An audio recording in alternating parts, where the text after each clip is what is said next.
Everyone in Babel Academy is watching the freshman valedictorians show off their power. First, the combat department's monster, Jake Myers, steps into the arena. He then launches forward and starts punching the robot with his bare hand. I mean, this guy's hands are on steroids, pummeling the robot C rank until it becomes nothing but scraps. Then, Inoue Erika from the support department sends out her crow and pierces through another armored machine as if it were made of paper. The crowd goes wild, and after seeing those insane performances, no one expects much from the refining department's valedictorian. After all, Sehun is just a blacksmith, but when it is finally his turn, he does something no one expects. Instead of choosing an easy target, he asks for the robot to be equipped with armor. Everyone thinks he has lost his mind because that machine can even withstand attacks from stronger fighters.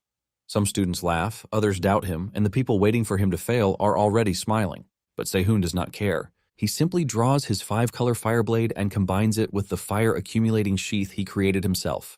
The flames inside the sword begin clashing violently, creating a power that could injure him if he loses control for even a second. But Sehun handles it perfectly. Then, in front of the entire academy, he unleashes wildfire. In one attack, the armored robot is completely erased from the arena, leaving only a massive destroyed trail from his attack. The students, the host, and even the professors are left speechless. Because what no one understands is that Sehun is not just a talented freshman, he is a regressor, a blacksmith from the ruined future, because in the past, the whole world has already been destroyed, and only one man is still standing in the middle of the endless sea. His body is covered in blood, one of his eyes is gone, and the comrades who fought beside him are already on the edge of death. This man is our guy Lee Sehun, the last blacksmith of humanity. Together with the 3 strongest mad dogs, he managed to defeat one of the 6 demon gods that tried to wipe out the planet. But even after killing the demon god, the sea does not disappear. The world is still sinking, and everything they sacrificed was for nothing. One by one, his comrades die from their wounds, leaving Sehun completely alone. All he can do is place their weapons beside them like grave markers and stare at the ruined world with regret. If he had awakened his true blacksmithing power earlier, things might have been different. If he had convinced those 3 monsters to help humanity sooner, maybe the world could have been saved. But now it is already too late. With nothing left, Sehun uses his final strength to activate his blacksmith skill one last time. He extracts a mysterious ore from his own bond and begins hammering all of his regrets into it. Strike after strike, he pours everything into the empty stone until it finally becomes a dagger. But the dagger has no special power, no incredible ability, and no miracle that can save him. Disappointed, Sehun decides to end his life before the sea swallows him completely. He stabs the dagger into his own heart and sinks into the waves. But just before death claims him, the hidden power of the weapon finally awakens. A skill activates, sending him back to the origin. Moments later, Sehun hears someone calling his name aggressively, asking him why he is zoning out. Sehun tries to make sense of what is happening because being called a candidate is not something he has heard in 31 years. It is when the examiner asks him why he is zoning out in the middle of an entrance exam that the realization of things dawns on him. He looks around to see what appears to be a blacksmith workshop, and he assumes that he is experiencing the usual phenomenon where one's life flashes before their eyes. Suddenly, it dawns on him that a certain skill called Return to Origin activated just before he died. He wonders if this skill came from the weapon he made with his bondstone. The examiner, Han, tells Sehun that he is on his last warning, and if he fails to do what is asked the right way, he will be kicked out. Sehun acknowledges this, and he looks at his reflection through the hammer with the realization that he has regressed. However, one thing remains constant in his mind, and this is the fact that he could have changed things if he had embraced his profession a bit earlier. Since he has been given another opportunity, Sehun promises himself that he will give it all he has and protect the world. Sehun is determined to pass the Babel entrance examination this time around. He also has plans to meet the 3 dogs as early as he can to set up his plan. Sehun then takes up the hammer and he starts hammering on the material given to him. Suddenly, a professor present in the room, who is overseeing the examination, hears the sound of his rhythm, and this catches his attention. He turns around to take a look at what Sehun is doing, and he realizes that he might be slow on the job, but he is working with the perfect rhythm. The professor realizes that what he is currently witnessing is top-tier forging skill. Moments later, Sehun is done forging the blade, and it looks so perfect that even the professor is left in awe. The assistant who was just scolding him minutes earlier was left in total astonishment. The professor knows fully well that Sehun is passing brilliantly if he submits the blade as it is, but Sehun suddenly does something that shocks everyone. Sehun proceeds to smash the blade, leaving the two in utter confusion. It turns out that Sehun believes that what he just made is nothing but trash, which he cannot present. Han yells at him, asking him if he just destroyed a weapon in front of the professor as if smithing is a joke. Sehun shocks them, telling them that he needs a new set of materials because he would like to remake the assignment. Han yells at him, and just as he is about to start scolding him, the professor cuts in, telling him to bring Sehun the materials that he needs. Han is taken aback when he hears this, and the professor points out the fact that Sehun didn't break any rules with what he did, so if he is not ready to go get the materials, he would go get them himself. Han realizes that the professor is really serious about what he said, and he rushes off to get the materials. The professor then turns to Sehun, asking him if he is aware that there are only 40 minutes left for the exam, and Sehun replies that he knows. The professor proceeds to ask him if he thinks that breaking the sword was the right decision, and Sehun's answer is that he can't submit something as ridiculous as the sword he just made. The professor takes a deep breath when he hears this, and he tells Sehun to do his best. Sehun knows that with his current body, achieving the perfect forging is going to be extremely difficult, but he knows one way out. Just then, Sehun infuses mana into the ignition stones, and when everyone else sees this, they yell at him, asking him if he is trying to cause an explosion. Before they can stop him, Sehun throws the mana-infused stones into the fire, leaving the other candidates staring in utter confusion. The effect of this gives off to multicolored fire that scares the shit out of the other candidates. The bright light from the fire scares them, and they scream out, asking for a fire extinguisher. Even Han panics, and he urges the professor to stop Sehun, but the professor remains the only calm person in the room. He tells Han to just let Sehun do his thing, while scolding Han for reacting like the other candidates. The professor tells Han to closely observe the flow of the flames, which is the 5-color fire demon. It is a type of high-temperature flame that is enhanced by the resonance of 5 types of ignition stones. Even though it requires accurate mana control, it is an excellent technique that can be used with minimal mana. Moments later, the other candidates start watching in awe because the explosion they were expecting didn't happen. In fact, the color of the iron block has changed completely. The professor finally figures out what Sehun was doing by resonating the ignition stones to enhance the firepower to modify the properties of the iron block. The professor realizes that what he just did will significantly reduce the time needed for forging, but he still knows that it is going to be a hard run since there are only 30 minutes left on the clock. Sehun wastes no time as he begins hammering the ingot and heating it. He repeats the process continually with a smile on his face while ignoring the eyes staring at him. Not long after this, he runs out of mana, causing him to lose his protection, and this is thanks to the weak body that he has. He figures out that immediately after the exam, he has to start training without delay. Even though he is out of mana, he is not about to let that hold him back, and he continues hammering down on the metal block. Sehun ignores the pain in his body as the time runs down, and just as the timer reaches 1 minute, he finally produces the blade he wants. By the time the examiner told everyone to stop what they were doing, Sehun had produced the 5-color blade, and because of this, he acquired a C-rank skill, the Artisan of Flame. The blade he managed to produce is a high-grade curved sword with 5 flames. The 5 flames in the blade react with mana, producing colorful hues, and the properties and color might actually change depending on the nature of the infused mana. The other candidates are left picking their jaws from the ground as they never expected Sehun to produce high-grade equipment. Sehun then tells the professor, Kim In-cheol, and Han to check the detailed description of the blade in the status window. Han almost loses his mind when he checks it, and he sees just how insane it is. Later on, Sehun is called to In-cheol's office. In-cheol asks him if the sword finally satisfies what he wants, and Sehun replies that it does for the moment. However, In-cheol can see the dissatisfaction on his face, and In-cheol decides to speak frankly to him. He tells him that the academy, Babel, will not give him what he wants, so it is better that he withdraws his application. In-cheol says Babel's reputation might be impressive, but the refining department has been trash because there have been no notable results to present. Sehun stays silent because he is already aware of everything In-cheol is saying. Apparently, the refining department in Babel will be shut down in 8 years due to declining standards, and the Vulcan Academy will take the top spot in institutions that train the best blacksmiths. In-cheol is still trying to pitch Vulcan to him when Sehun cuts in, telling him that the best academy will not be Vulcan because he is going to make Babel, where he is currently enrolling, the best academy in the world. After hearing his determination, In-cheol concurs, but lets him know that they have to make him the department valedictorian first, and he asks Sehun if he is confident in himself. Sehun assures In-cheol that he is confident in himself, letting him know that there is no one on the student level who is better than him. In-cheol then asks him if he knows the process for selecting the freshman department valedictorian at the school, to which Sehun says yes. He explains that they select the best student in the department through an additional test between the top 2 students of the department. From these 2 candidates, the valedictorian is selected. Apparently, the academy divides its cadets into 3 departments. There is the combat department, Akar Kuf, the support department, and the technology department, Borsipa. Being a valedictorian in a department basically means the person has received the most outstanding evaluation among the several majors that are available in each department, so the person is thus acknowledged as a top-tier talent by the entire school. From a closer look at the professor's arm, there are tons of scars on his arm, showing how much he has gone through. Incheol then tells Sehun that he has something to tell him as a senior blacksmith, not a school professor.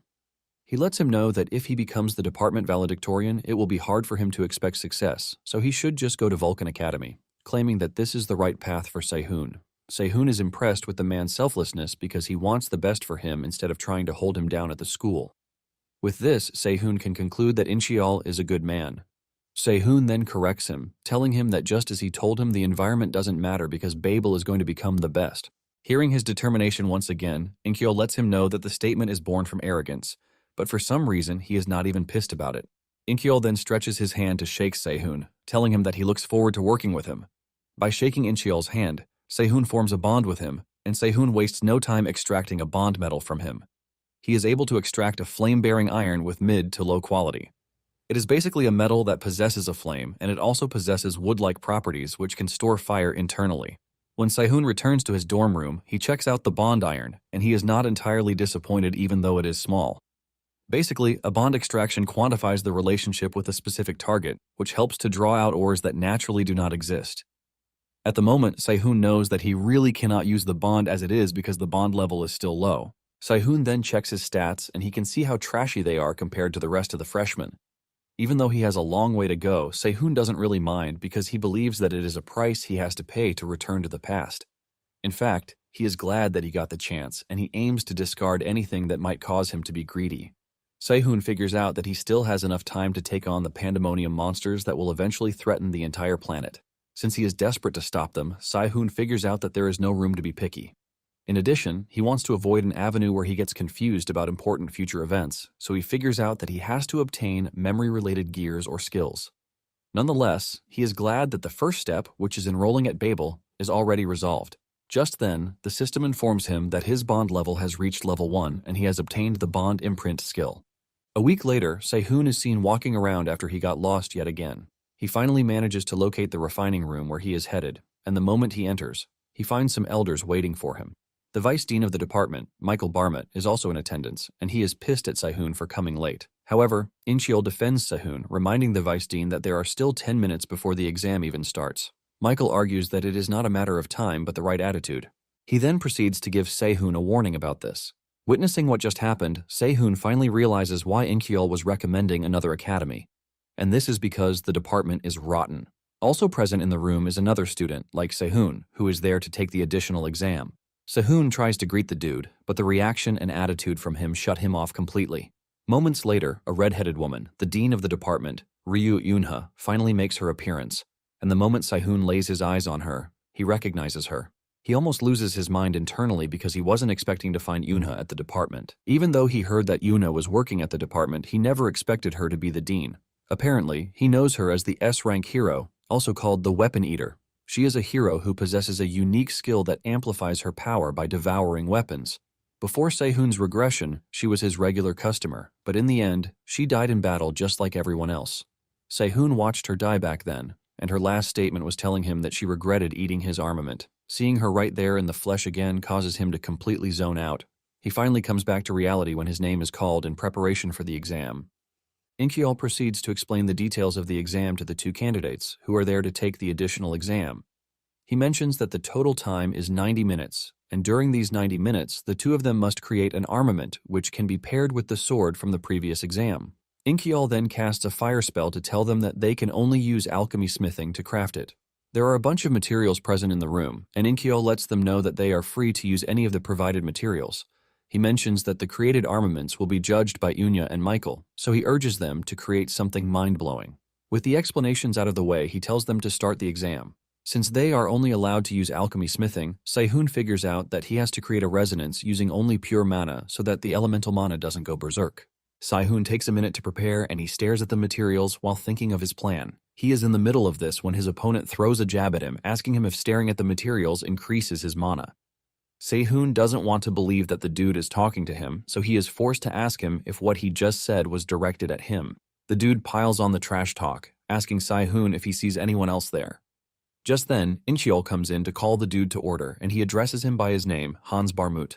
Hans acknowledges the warning, but Sae-hoon already picks something up from the whole interaction. From the name alone, he immediately figures out that Hans is Michael's son, which basically means he is serving as a judge in an exam where his son is being tested.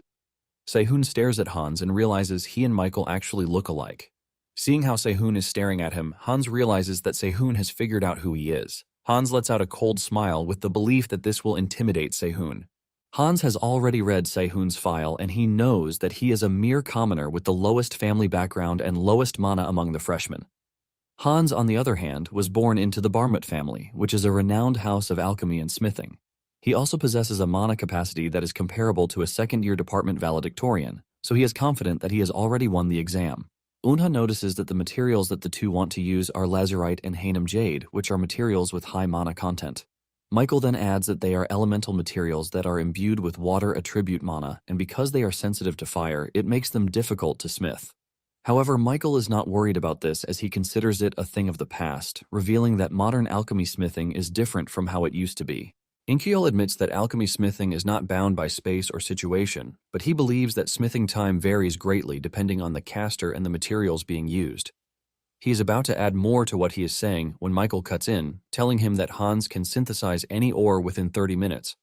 Incheol is shocked when he hears this because being able to perform a resonance synthesis in 30 minutes is crazy work. In fact, Hans is already at a level that is beyond the second-year students, so making him compete against a freshman is nothing but cheating. Incheol realizes that the exam is based on a time basis where there are abundant materials, whereas the smithing method is restricted. It finally dawns on Incheol that an exam that is advantageous to Hans has been chosen from the very beginning. Suddenly, Sae-hoon does something that they are not expecting by grabbing a hydrate and crimson firestone. When Michael sees this, he believes that Sae-hoon is just trying to act all high and mighty. Hans also notices the ores that Sae-hoon has picked, and he wonders if he intentionally picked ores that contrast with his own. Hans considers Sae-hoon a fool because he believes that with the mana he possesses, there is no way he will be able to control the crimson firestone. His smile soon fades when he sees Sae-hoon working on the material much better than expected.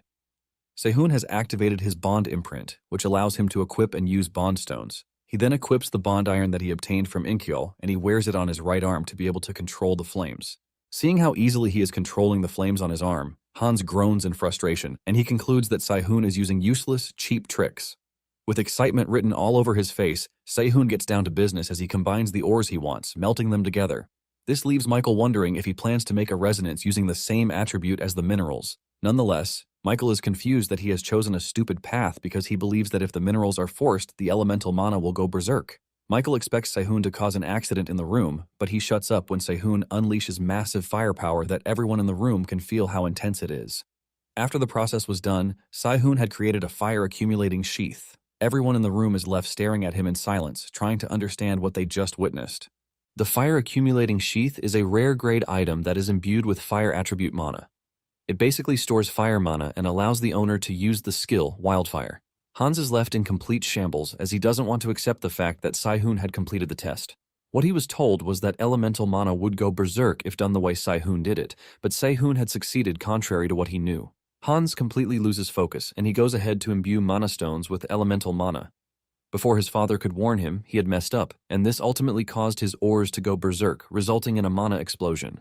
As a result of the explosion, Hans suffered minor injuries to his arm, and the materials he was working with also shattered into pieces. Basically, with the outcome of things, it is supposed to end with Hans forfeiting the exam, but Michael quickly jumps in, saying it is best that they declare the exam void because a student was injured in the course of the exam. He suggests that they announce a re-examination date later, but Incheol argues with him, telling him that they cannot overturn an exam that has already taken place. Incheol reminds him that the issue was caused by Hans's own carelessness. Michael tries to gaslight Incheol, saying it appears that he cares more about the exam results than the student. Michael then gets up to prove his point, saying the fastest resonance speed that the Academy holds is 5 minutes, so there's no way Sae-hoon, a student who just activated his mana not long ago, is able to achieve such a fast resonance. While Michael is making his claims, Sae-hoon just stands there, staring at him. Apparently, alchemy smithing was originally a technique born to craft armaments using only mana in situations where normal smithing was impossible. What the smithing is about is not the traditional smithing method of killing the ore to fill it with the blacksmith's life, but it is about finding the roots of the mineral core and unfolding the life of the ore itself. This is essentially what Se-hoon had just accomplished, and the Smithing Academy will eventually uncover this method after numerous trials and errors. It is more or less a simple method that will become the standard in a couple of years, so Se-hoon doesn't see any need to keep it a secret. However, he has no interest in teaching it to someone like Michael, who just barks threats without listening. Se-hoon finally speaks up, telling Michael that he has no idea what he is trying to get at, and Michael only uses this to strengthen his point, saying Se-hoon used a fraudulent method. Michael considers it impossible for a freshman with no proper family background to create a rare-grade armament. He tells Se-hoon that he should have just kept the whole thing within the realm of possibility, since he knows that he wanted to cheat. Se-hoon starts getting pissed when he hears the words coming out of his mouth, and Michael's son wastes no time supporting his father. Michael then calls on Una, suggesting that they disqualify Se-hoon for being a fraud, and he suggests that they proceed with a re-examination. Just then, Unha walks past Michael, and she grabs the sheath that Se-hoon created. While staring at the item, she declares that it makes no sense, and before she knows it, she is already drooling. She completely loses herself, and she urges Se-hoon to give her just one bite or even one lick. Michael and Incheol stand there in confusion, wondering what the dean is talking about. Before Unha knows it, her stomach is already growling, begging to be fed. Later that afternoon, Se-hoon strolls through the downtown area, thinking about the events of the day. He concludes that the fine-tuning on the sheath is still immature. However, he is exhilarated to have seen how Michael was losing his mind thanks to what he created. He stands in the middle of the street laughing like a maniac, and those who are passing immediately conclude that he has gone mad. Just then, it dawns on him that the Barmit name actually rings a bell, and he tries to remember from where he has heard it before. He remembers Louise once telling him that when she was at Babel, the armaments she bought for a low price after working blue-collar jobs suddenly exploded. It turns out that this was how she got the mana burns, which caused her to get mana burns. It turns out that Barmit was the blacksmith who sold the materials to Louise. However, Se-hoon doesn't know if the person in question is Michael or his trash son, Hans. Basically, Se-hoon's first goal was to find the three dogs to rehabilitate them. But with what he has found out, he realizes that there won't be a need for that with Louise, the explosive dog. Se-hoon figures out that by stopping Barmut from doing his bad deeds, Louise will not go on the dark path. Later on, at the technology department conference room, Anya informs the other professors of her plan to make Se-hoon the department's valedictorian. The professors are shocked to hear this, but Unha's mind seems to be made up, and she asks them if there are any objections whatsoever. Michael raises an indirect objection, reminding Una that it hasn't been long since she took office, so she obviously doesn't know how things are done. The other professors agree with Michael, saying Se-hoon's item might have been impressive, but they want them to at least review it even more closely. Incheol then tells the other professors that they are acting this way because they have not witnessed what Se-hoon can do firsthand. Incheol lets them know that Se-hoon still has a lot in the bag to show them. The dean mentions that the item Se-hoon created is likely less than 60% of what Se-hoon was aiming for, and this is exactly what makes him a promising young man. Onya then shocks the professors by telling them that if they are not willing to accept her decision to make Se-hoon the department valedictorian, she is going to step down from her position as the dean. In a quick revelation, it appears that the Tower of Heroes was sent down 54 years ago to help with humanity's evolution. In response to this, the underground world unleashed the swamp of pandemonium, which corrupts life. While humanity gained new possibilities to pursue, a massive calamity was also born at the same time. It was during this time that Babel was also founded. Babel is the largest academy in history, and it is established in the middle of the Pacific Ocean. Babel is so effective that it has produced so many heroes up until that moment. While addressing the students, this is the Ascension Emperor Ludwig Schubert speaking to them in the arena. He lets the students know that they also have the potential to become one of the said heroes. Se-hoon is present at the arena, and he is not entirely moved by Ludwig's speech because he knows that he is not entirely a good person. Apparently, a ceremony where the valedictorian will be demonstrating for the students is being held. The host urges the freshman valedictorian cadets to come to the stage, and Se-hoon joins his other two colleagues as they climb the stage. Seeing how everyone is roaring to celebrate them, Se-hoon finally understands why everyone in his past life was always crazy about being a valedictorian. The host mentions that the demonstration is about to begin, and the item that will be used is the golem that was produced by the Marionette Factory, an automaton Mode 9. The robot is presented to the student, and its presence alone commands an immense aura. The host tells the spectators that the robot possesses the performance capacity to spar with a C-rank hero. Se-hoon is impressed with the robot's stats because it is a combat-type robot. However, the lack of weapons tells him that the robot must wield martial arts. The host mentions that the first demonstration against the combat-type robot will be carried out by the combat department's valedictorian, Jake Myers. Sehun remembers Jake as the odd one in his family, who uses martial arts instead of swords, even though it is the family heritage to use swords. As the match begins, Jake holds up his arms in preparation for combat. The robot dashes toward him at great speed and then throws a punch at Jake, but he dodges the strike. The robot launches a couple more attacks, but Jake is just too fast to be hit by a mere robot. He simply dodges everything, and after he finally gets bored, he decides to turn things up a notch. With a smile on his face, Jake dashes toward the robot, and he delivers a powerful punch that packs so much force it leaves a shockwave behind. The robot tries to block, but it gets punched through with a single punch. Everyone in the arena is left in shock when they see this, including Sehun. Apparently what he heard was that Jake died as an A rank in his mid-20s. However, with what he just witnessed, Sehun is convinced that he is a prodigy that the likes of the Academy only get to see once in a decade. With the kind of power he wields, Sehun wonders why Jake ended up as only an A rank in his past life. Jake doesn't stop by putting a hole in the robot, and he finishes it off by completely dismantling it with a powerful punch. The robot is completely trashed, with the head flying off in a different direction, while its body scatters all over the arena. Jake smiles, saying it is nice to get into action after a while. While Jake is acting like he just did something normal, everybody else is left staring at him like he is some kind of maniac. He basically subdued a robot with combat power that is equal to a C-rank hero without breaking a sweat. The host shouts his praise, talking about how Jake is the type of person expected to come from the combat department. Sehun realizes that with Jake's performance, the next person on the list will feel some serious pressure. The host then calls up the support department's valedictorian, Inoue Erika. The moment Sehun hears her name, he realizes that she is also a powerhouse, so there is no way she is going to feel any form of pressure whatsoever. Erika is the eldest daughter of the Inoue family, which is one of the 3 great families of Japan. Even though she wasn't overwhelmingly powerful, she made a name for herself as an S-rank hero who wields a myth-grade armament. However, in the end, she had been corrupted into a Majin and was directly subjugated by her own family. Sehun is thinking about how Erika won't be of any service to him when Erika suddenly turns around to look at him, leaving him totally shocked. Erika climbs the stage with a birdcage in hand, and the host mentions that the robot to be used in this demonstration is the Model 9 robot, which is equipped with armor. The host says the robot boasts a defense that is approximately 1.5 times that of the model that was just destroyed by Jake. This leaves everyone asking what sort of performance Erika will drop for them. Erika then raised her birdcage, and she let loose the crow inside it. The crow flies high into the sky to get a good look at the robot, and the robot immediately goes into a defensive stance.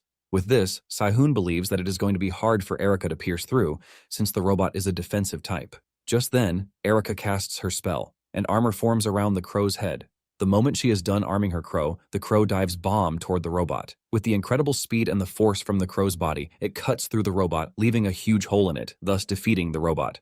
The crow then returns to Erika, and the whole arena roars in excitement, declaring that Erika is amazing. Seeing what Erika and Jake have just done, Sehun realizes that he cannot do something basic because he is just going to get booed. Just then, the host calls him to the stage to demonstrate what he is capable of. It turns out that Ludwig and Una are supervisors for the demonstration, and since it's been a while since they had someone come from the refining department, Ludwig believes that Sehun might be under pressure. However, Una assures him that there won't be any issue whatsoever. Back in the arena, the host teases the spectators, asking them if Sehun will be able to show them a performance that supersedes that of Jake and Erika. Sehun unsheathes his sword, and the moment his armament details are displayed on the screen, the students are left in awe. Nonetheless, they still believe that the item lacks enough force compared to the others. Michael can hear the other students doubting Sehun's capabilities, and Michael smiles, believing that Sehun is going to fail. In fact, he is waiting for him to fail so that he can get the position of Dean from Yunha. The host then mentions that the robot that will be used in the demonstration is equivalent to a D-rank hero, but Sehun cuts in, saying he wants the robot to be equipped with armor. The host is shocked when he hears this, and he assumes that Sehun has gone mad because the model that is being used is a type of model that can even tank attacks from a B-rank hero in some cases. The host can't believe that he still wants something like that to be equipped with armor. The host then tells him that it is hard to prepare something like this on such short notice, asking Sehun if he is trying to ruin the demonstration event. Suddenly, Inkyul appears on the scene, revealing that he has prepared the robot in advance. He unveils a robot that has been equipped with armor, and the robot looks completely insane. Sehun heaves a sigh of relief because Inkyul just saved him at the last minute, and Inkyul leaves him with one final motivational word, telling him to go wild during the demonstration. The host has no choice but to start the match, and since Inkyul has already told him to do his best, Sehun figures out that it would be bad if he doesn't live up to his expectations. Sehun grabs his sword and he activates the multicolored fire, which excites the students. Hans, on the other hand, is a clear hater, so he believes that Sehun is just doing rubbish. He doesn't believe in Sehun because he lacks mana, so he is confident that he won't amount to anything. Basically, the flames contained within the 5-color fire blade have the property of clashing with one another, and the explosion from this can injure the user if it is not controlled with a considerable amount of mana. However, by using the property of the fire-accumulating sheath to store flames internally and injecting crimson flames inside using the Artisan of Flame, Sehun is able to produce an overwhelming amount of flame called wildfire. Once the process is complete, Sehun unleashes the wildfire, resulting in a scary, destructive force that removes the robot completely from the arena while leaving a huge hole in its wake.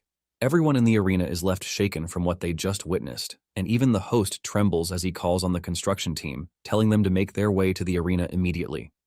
Sehun is able to end the demonstration evaluation on a high note, removing whatever pressure that his predecessors aimed to put on him. After the evaluation, Yunya calls Sehun to her office. She shows up late, and she apologizes, saying they had to clean up the arena, but Sehun replies that he should be the one apologizing for causing such destruction.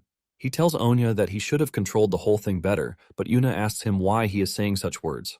Sehun expresses his concern because he believes that Yunha called him over to scold him, but Yuna tells him that he is wrong. Suddenly, Yunha's stomach starts growling again, and Yunha quickly speaks up, telling Sehun that she is going to pay him 10 times the market price of the 5-color fire blade and the fire-accumulating sheath if he is willing to sell them to her. Sehun is left in shock when he hears this, and just then, the system informs Sehun that a bond has been formed between him and Yunha. Sehun is surprised that a bond has already been established because this only happened after he fed her weapons a bunch of times in his past life. Sehun thanks Yunha for commending his armaments, and he figures out that he has just been given a good opportunity. Without wasting time, he proceeds with a bond extraction, and he is able to extract a bond iron called Gluttony Iron from Yunha. It is a high-grade and supreme quality bond. It can also feed on iron to create what is known as mineral blood. Sehun watches in amazement as he grabs the bond in his hand. He is carried away by how amazing it is that he speaks out, saying it is done. Yuna assumes that he has agreed to sell the armaments to her, but he quickly clears the air. Yunha then points out the fact that he said it was done, but before they can talk further, Inkyol shows up, telling Yunha that Ludwig has said the presentation ceremony will proceed immediately. Inkyol asks if he can take Sehun with him, and Ona agrees to this. As Sehun leaves the room, he tells Ona that he will see her later. Inkyol then leads Sehun to the heart of the academy, where the old main building, the Marduk Mansion, sits.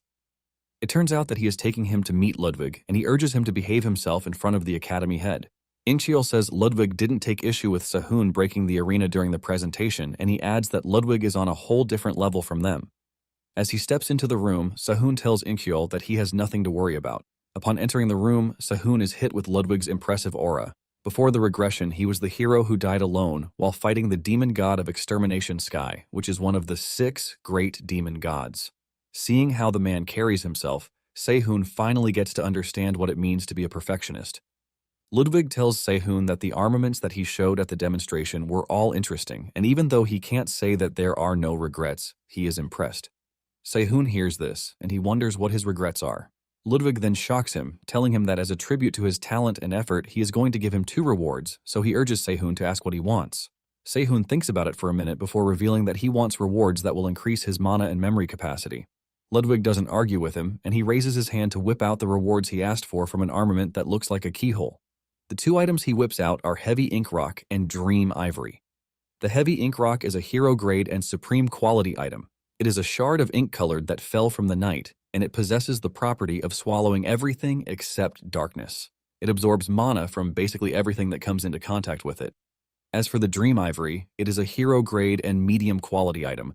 It is the tusk of a dream-devouring Baku, which is imbued with dreamlike mana, capable of crossing the boundary between reality and dreams. It also allows contact with dreams by using dreamlike mana. Sehun is left speechless when he sees the items he was given because they are items that are nearly impossible to find. Even though it is going to be hard for him to use it at the moment, Sehun is confident that he has a way around it. Ludwig then asks him if he likes the items, and Sehun lets him know that they are just the perfect items that he was looking for. After leaving Ludwig's chambers, the keyhole armament speaks to Ludwig, asking him why Sehun is the only one who received 2 rewards out of the 3 who competed. Ludwig replies that he simply gave out the rewards because he believes that Sehun has the capacity to handle them. The armament then mentions that it got the feeling of an old man from Sehun. Ludwig then says this basically means Sehun has an incredible depth for the armament to have seen him that way. Even Ludwig admits that he doesn't know how deep Sehun goes. Later on, Hans is boasting to his classmates about what he plans to do after school when Sehun enters the room like the main character that he is. He stares at Hans with a menacing look that scares the shit out of him, leaving him to wonder what is wrong with Sehun. Sehun just walks past him to where his seat is, and with what he just did, he believes that Hans should already know his place. Moments later, Inkyul enters to take the class, and since it is the first class, he tells them that they are going to start with introductions. A bunch of ingots is wheeled into the room, and Inkyul tells them that what they are looking at is a material called projection alloy. He mentions that it is dozens of times more sensitive to mana than common ores. He proceeds to demonstrate what will happen, and in no time, he creates an armament that he had thought of in his mind. Sehun is impressed when he sees this, and he finally understands how Inkyul was able to make it into the top 100 artisans. He had also felt it during the Bondstone test that Inkyul is a real powerhouse. Inkyul then mentions that because of how sensitive the creation is, it is difficult to be used as an armament, but it reflects unconscious traits, allowing one to reflect upon oneself. He reveals that this is why they call the armaments made from the projection alloy alter egos. He tells the students that the refining department's self-introduction will be replaced by making the said alter egos. He tells them that these creations will be exhibited in the main building in a week, so he urges them to do their best. Sehun is impressed at how much funding the school is operating on because each projection alloy alone is quite expensive. After Inkyul's demonstration, the students started coming to the front to create something with the projection alloy. After a long while, it finally gets to Sehun's turn. Sehun heads to the front and he decides to go all out since he is already the department valedictorian, so hiding his power is a waste. Sehun proceeds to infuse the material with mana, and in the process he unleashes a massive force that almost buries the class. A week later, each student's creation is displayed in the main hall just as Inkyul had promised. Sehun's production, which is more or less a bunch of armaments that are stuck together, has everyone talking. Some students believe that what happened is a mere coincidence because it has been a while since a valedictorian came from the refining department, so they are basically pushing him to be a genius. However, Erica, who is also present in the room, cuts in, telling them that they are wrong. Jake appears on the scene and also agrees with her, saying the amount of projection alloys that is in the production wasn't enough to express Sehun's potential, which is why it ended the way it did. Meanwhile, Sehun is stuck in the workshop, working himself to the bone like a maniac, while the other students just stare at him in amazement. Even Han is left in confusion, wondering what they are supposed to teach a kid like Sehun, who basically knows everything. After Han is done teaching the rest of the class for the day, he turns around to see that Sehun is still working really hard. He then notices that Sehun appears to be dissatisfied with the blade he just made. Just as Sehun is about to break it, just as he did during the entrance examination, Han cuts in to get his attention. He tells Sehun that they have to deliver them after the week's smithing class, so he urges him not to break them. Sehun asks him what he means by delivering them, and Han asks him how he thinks cadets get their funding. Han reveals that Babel provides support based on the track record of weapons sold externally. He then asks Sehun what he is currently dissatisfied with between his body and his mana. Sehun nervously replies that it is his body. Apparently, to make training tools, he needs to smith the heavy ink rock, but he currently lacks the stamina to attempt it. Han then suggests that he use buffs instead of engaging in physical training, since he is focused on smithing. Sehun's mind is blown away when he hears this because it is a method he had not considered, since he had avoided it before regressing. However, he has now returned to the past, and he lacks stamina, so he figures out that he can just smith heavy ink rock while he is under the effect of a buff. Sehun bows to Han, thanking him for the advice. In return, Sehun tells Han that whenever he is forging, he uses too much mana, so he advises him to reduce it to 70% of what he is currently using and focus on the strike on a single point instead. As he leaves the room, it finally dawns on Han that he just got pointers from a freshman, but he is not one to discard the advice.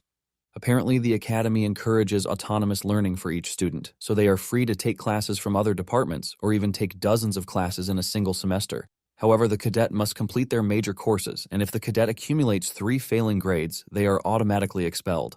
Sehun then gets on a train heading to the Department of Sorcery. After the train comes to a halt, he steps out only to run into Erica and 2 of her lackeys. The guys with Erica yell at Sehun, telling him to move out of the way, but Sehun is not one to be intimidated, so he tells them to move instead. While her lackeys are busy acting tough, Erica just stands there staring at Sehun. She finally speaks up, asking him where he is going, and Sehun replies that he is heading to the Department of Sorcery because he is looking to take any of their classes. Erica ultimately shocks her lackeys by offering to lead Sehun to the department. The 2 try telling her about the gathering that they are supposed to go to, but she tells them to go by themselves. They try to convince her, reminding her that seniors want her to attend, but she replies that she is not interested, shocking the two to their bones. Instead of backing off, the two secretly follow Erica and Se-hoon. Erica then asks Se-hoon what kind of course he is looking to take, and Se-hoon replies that he is trying to learn about buffs. Erica asks him what kind of buffs he is talking about, and Se-hoon replies that he wants something that enhances physical abilities, but it shouldn't interfere with smithing. Erica then asks him what he thinks about barrier arts, but Se-hoon hesitates because he believes that these are specialized for defense. Erica clears up his misconception, telling him that it all depends on how he uses it. Erica then whips out an invitation card to use as an example. She applies her barrier spell to the card and she hands it over to Se-hoon, telling him to try to tear it. Se-hoon collects the card, wondering if she increased the durability, but soon finds out it maintains its original properties, but only hardens when subjected to a strong force. Se-hoon admits that the technique suits smithing well since it requires delicate control, and Erica boasts about her handiwork, saying he is probably going to need a professor for something like this. While she is boasting about her impressive barrier, Se-hoon is already trying to figure out why the spell feels very familiar. Se-hoon finally figures it out, and Erica is left in utter shock when Se-hoon easily tears the invitation card. Erica cannot believe that Se-hoon just dismantled her family's barrier arts in a couple of minutes. Se-hoon throws the torn card to the ground, and he thanks Erica for her advice, telling her that barrier arts definitely seem useful. Se-hoon then tells Erica that he is leaving to register for classes, while urging her to grab a meal or do something else with the two dudes who have been following her. As Se-hoon leaves, Erica expresses her sadness because she had given Se-hoon the invitation, so he could use it. Instead of staying back, Erica makes sure to follow Se-hoon to the department as he registers for his classes. She sticks with him for the next couple of days till rumors start flying around about the two. They start assuming that Erica has feelings for Se-hoon, but Se-hoon is convinced that she doesn't because a bond would have been established if she did. Se-hoon decides to push the rumors aside because he is worried about the test he is supposed to take before being accepted into the class that he wants.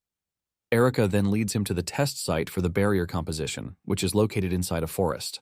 Se-hoon finds other students there, and with the way they are all acting confused, Se-hoon wonders if they are there for a treasure hunt or something.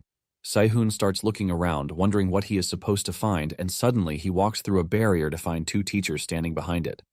They are shocked when they see him walk through the barrier like it is nothing, and one of them tells him that he has passed the test, leaving Se-hoon himself confused. Earlier on, the professor of barrier, Robert Perry, learns about how Erica has been following Se-hoon around. Robert finally understands why Se-hoon applied for barrier basic lessons. However, he can't complain because applicants have tripled thanks to Se-hoon applying for the course. Apparently, for the year, they plan to add a test using the disorienting soul labyrinth. This is a barrier that distorts senses to make one lose their way.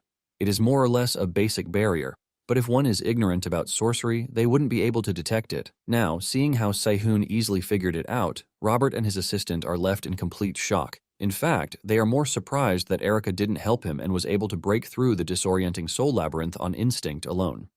After a while, Robert addresses the other students who passed the test alongside Erica and Se-hoon. They are informed that the classes will now be separated through a second test. A red-headed student quickly raises his hand, saying he would like to go first, and this is because he is looking to catch Erica's attention by performing exceptionally well. Robert then tells them about the second test, which is to dismantle the active barrier that has been placed before them using only mana. He tells them that he is going to grade them based on time, so they have to be quick and accurate. It is basically a spiderweb-shaped barrier, where the spider is the core. By sensing the mana that is traveling along the web, the spider will continually run, and as long as it exists, the web will infinitely regenerate. The redhead soon finds himself struggling against the barrier, which he never expected. Since his mana appears to be insufficient, he decides to pressure the spider with speed, and after 2 minutes and 20+ seconds of struggling, he is able to dismantle the barrier. The professor tells him that he has to pay attention to grasping the structure, but lets him know that he did pretty well. Gasping like a goat, he thanks the professor, but looking back, he can clearly see that Erica is disappointed in his performance. After this, the other students proceed to try to dismantle the barrier just like him. After a while, Erica is called on to dismantle the barrier. She gracefully steps onto the barrier, and in mere 22 seconds, she takes care of the problem, leaving the students in awe. Robert admits that it is impressive, but he mentions that the standard dismantling method would have been 2 seconds faster, and Erica assures him that he is going to keep this in mind. Since everyone else has attempted it, Robert calls on Se-hoon, who is the last on the list. Robert is not especially impressed by Se-hoon, but he wants to see how he is going to perform. Se-hoon bends down to observe the barrier, leaving the students to wonder what he is doing. Se-hoon notices that the barrier has forms that resemble heavy ink rock. He realizes that the barrier is able to repair itself if it doesn't reach a certain point, which means that to smith heavy ink rock, he has to inject all stimulation simultaneously to match the ratios. While Sehun is busy observing, Robert loses his patience and walks up to him. He is about to start scolding him when Erica tells the man to leave Sehun alone. Sehun finally figures out what he needs to do, and he completely collapses the barrier. Sehun lets out a huge smile because by doing this, he also figured out a way to smith heavy ink rock. Sehun then stands up to leave, and the assistant reads out the time he used, which amounts to 7 minutes and 45 seconds. While everyone else looks disappointed, Robert is staring in shock and amazement because he knows that the amount of time Sehun used is not the problem here. He knows that Sehun might have used 7 minutes for the current barrier, but he knows that the next time he encounters the same barrier, he's going to destroy it in mere seconds. Sehun didn't only dismantle the barrier, but he basically created a formula for dismantling the spell itself. Robert fears that Sehun might just be unstoppable if sorcery is added to the list of skills he already has. The following day, an email notice is sent out to the faculty of the refining department asking for volunteers who want to supervise Sehun's intermediate smithing test. At first, the administrator who sent out the email was skeptical that anyone would volunteer, but only a second after sending out the notice, several professors reached out, offering to supervise Sehun. However, no one from Vice Dean Michael's faction sent a reply, confirming the rumors that his relationship with Sehun is strained because his son was pushed down to second place during the department valedictorian assessment. The admin is about to select a supervisor from one of the volunteers, but to his surprise, he receives a message informing him that the dean will personally oversee Sehun's intermediate smithing. On the day of the test, Sehun is taken aback when he walks into the forge to see Yuna waiting for him. He wonders why she came to such a place despite her dignified status, and Yuna says she came to verify his skills. Since the dean herself came to watch him, Sehun decides to do his best to show her his skill. Today he plans to make use of the heavy ink rock he received from the Ascension Emperor, Ludwig. First, Sehun plans to use the most difficult method of handling the rock, even though there are other simpler ways. This difficult method is called the dark curtain process, where the heavy ink rock is placed in a dark place without light. Inside the enclosed space, mana is used to separate the impurities from the rock, which has spread like a liquid. During this process, the size of the heavy ink rock will decrease, but in exchange, its purity will increase. It might sound easy, but this is practically reconstructing matter, which is why it is known as the hardest method. Sehun managed to complete the first step, and though he wasn't very satisfied with the results, he decided to make do because reducing the impurities further would affect the performance. He then proceeds to the second step, which is channeling mana through crimson flames to filter out only the suitable flames. The stabilized flame is called flowing wildfire, which possesses the property of maintaining the temperature from the moment it is formed. This flowing wildfire is needed for step 3, where Sehun continuously strikes the rock with a hammer wrapped in the flowing wildfire. The most important thing during this process is to strike relentlessly until the distortion decreases due to the properties of the flowing wildfire. While Sehun is focused on forging, Una quietly watches from behind, worried that the flames might be too hot for him. She can't help but imagine how hard Sehun must have gradually pushed himself to be able to reach this point. Onya watched as Sehun continued hammering away until late in the evening, when she started dozing off. After 4 hours of heavy hammering, the properties of the heavy ink rock began changing, having absorbed the flowing wildfire flame to its limit. Once the rock stopped distorting, Sehun melted the processed rock and poured it into the mold he had prepared beforehand. Yuna is surprised that he's casting the melted rock instead of forging, but she's more worried that the properties of the rock would change because of the darkness inside the mold. To her surprise, Sehun slowed down the changes caused by the darkness with the barrier dismantling formula he learned from the sorcery department and constructed a mana circuit at the same time.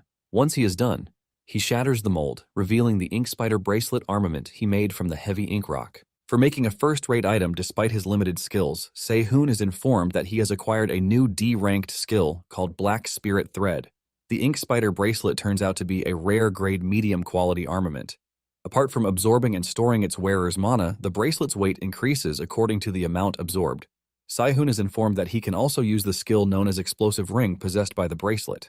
Sehun is pleased with the completion, while Una's stomach begins to growl the moment she lays her eyes on the bracelet. Sehun is confused when he turns around to see her salivation while clutching her stomach, trying to keep her cravings for devouring weapons and armament in check. A few moments later, Sehun was done crafting 4 bracelets in total from the heavy inkstone. Onya is impressed that he was able to achieve a resonance phenomenon in the bracelets even though they look simple. However, Sehun is still not satisfied because the bracelets are not strong enough, but he hopes to achieve a set effect if used correctly.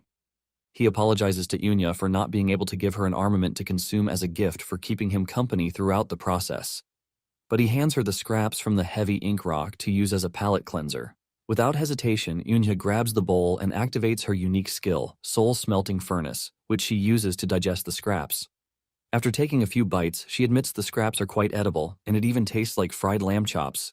Sehun assumes it was an old habit from before his regression, when he catered to her tastes. He is happy that he might be able to raise Eunha's bond level with him since she's so easy to please.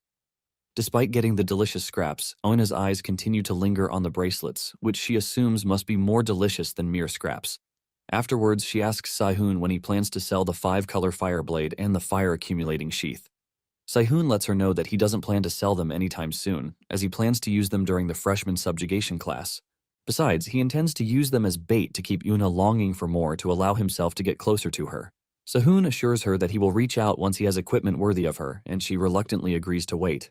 Afterward, Eunha asks if he has finished smithing, and when he confirms that he is, she tells him to leave the cleanup to the staff. The suggestion comes as a relief because Sehun is already exhausted and doesn't have the strength left to clean up after himself. However, as he's about to stand up, Sehun almost collapses, but Yunya quickly catches him before he hits the ground. She then checks up on him, and Sehun tells her that he stood up too fast without distributing his stamina properly. Yunya offers to take him to his dorm and asks if he's afraid of heights. Sehun is about to respond that he's not when Yunya picks him up like a little puppy, leaving Sehun confused. Before he could react, she immediately jumped out the window and shot into the night sky with a terrified Sehun clutching tightly to her. Eunha is surprised that her power has increased so much just from eating the scraps she got from Sehun. At the same time, Sehun seems to be enjoying himself playing the damsel in distress as he admits that everything has changed quite a bit from before his regression. Meanwhile, Erika stands outside Sehun's dorm in the freezing cold, waiting to give him an invitation. She sneezes from the bitter chill, suggesting she has been waiting for him there for quite some time. The following day, a photo of Erika standing outside the dormitory for more than 3 hours spreads across the internet, sparking widespread speculation about who she had been waiting for. Some commenters insist she must have been waiting for Sehun, while others immediately criticize them for jumping to conclusions. Several users call for the photo to be taken down altogether, arguing that it violates Erika's portrait rights. When Sehun comes across the post, he barely gives it a second thought and figures Erika would seek him out again if she has something important to tell him.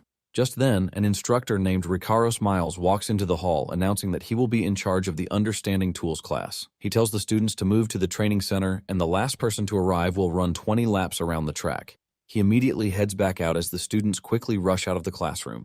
Sehun is puzzled because he thought this was supposed to be a theory class. He decides to put that thought aside for now and just run, but unfortunately, he was the last to react, and thanks to his terrible stamina, he's the last person to arrive. Miles orders him to run the 20 laps, and Sehun takes off immediately amidst the chatter from the other students mocking his stamina for being bottom tier. Some even begin to doubt that he truly passed the intermediate smithing properly.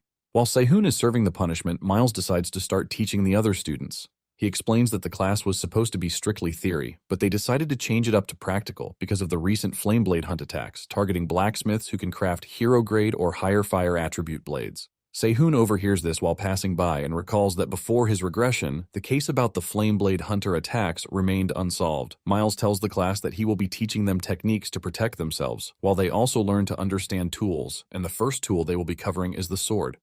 While Sehun is running around, he is also listening in on the lesson and notes that he needs to raise his stamina in order to protect himself. Sehun immediately picks up speed using the ink spider bracelet he made earlier to enhance his stamina. He used the bracelet's explosive ring skill, which manipulates gravity within a 1-meter radius around the user. The bracelet also increases his stats by an average of 5. Sehun makes up his mind to improve his body before the end of his first year, no matter the cost. Just then, Miles tells him to stop running and join the class, so Sehun quickly turns off the explosive ring effect before heading over to join them. Seeing how Sehun is still in good shape, Miles notes that he's actually in better shape than he thought. He decides to check Sehun's swordsmanship and hands him a sword, telling him to just swing it. Sehun accepts the sword, but he's worried it might be tough to move properly because of the ink spider bracelet. To offset that problem, he decides to use a crude sword technique from before his regression. He immediately strikes at Miles's back, but Miles blocks the attack with ease. The students mock Sehun for being too slow, though one admits that his form is actually quite good. Miles agrees, noting that Sehun's form is exceptional because his sword instinctively knows the path it must take.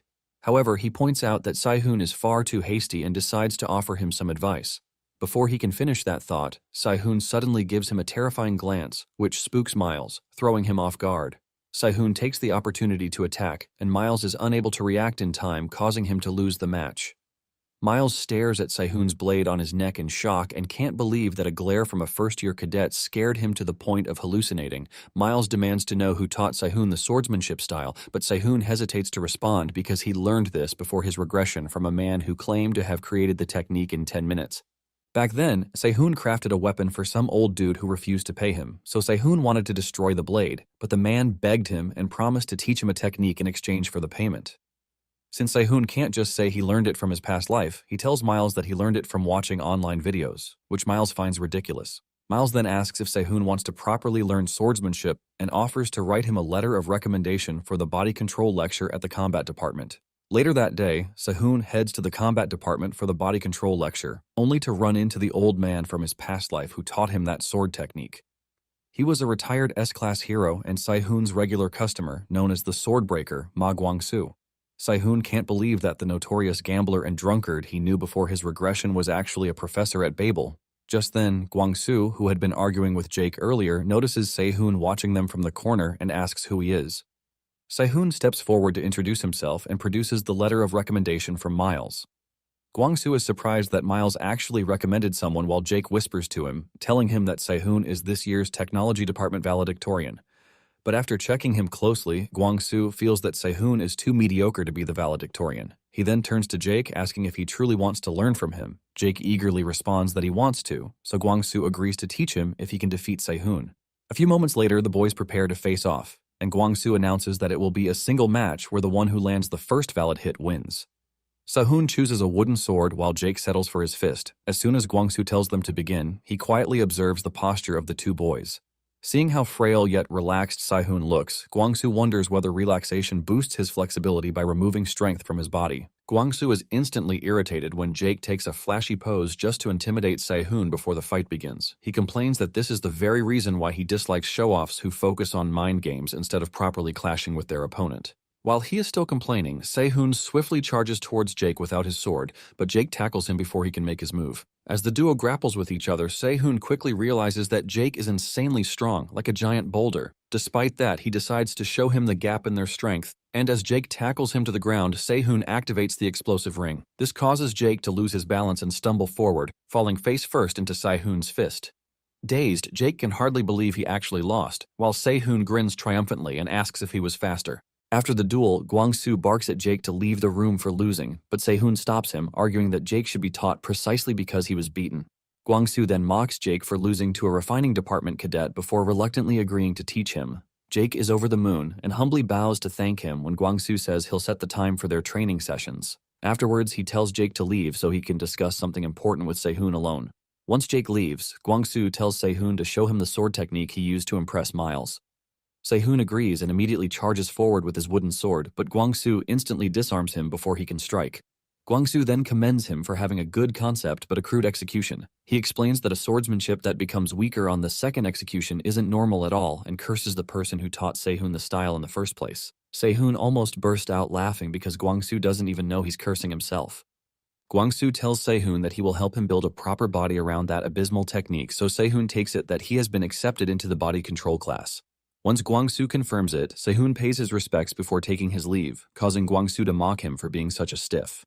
Outside the training room, Se-hoon is surprised when Jake suddenly approaches and hands him an invitation to Noblesse, a place where cadets from prestigious families gather. Looking at the invitation, Se-hoon wonders if Erica was also trying to give him the same invitation.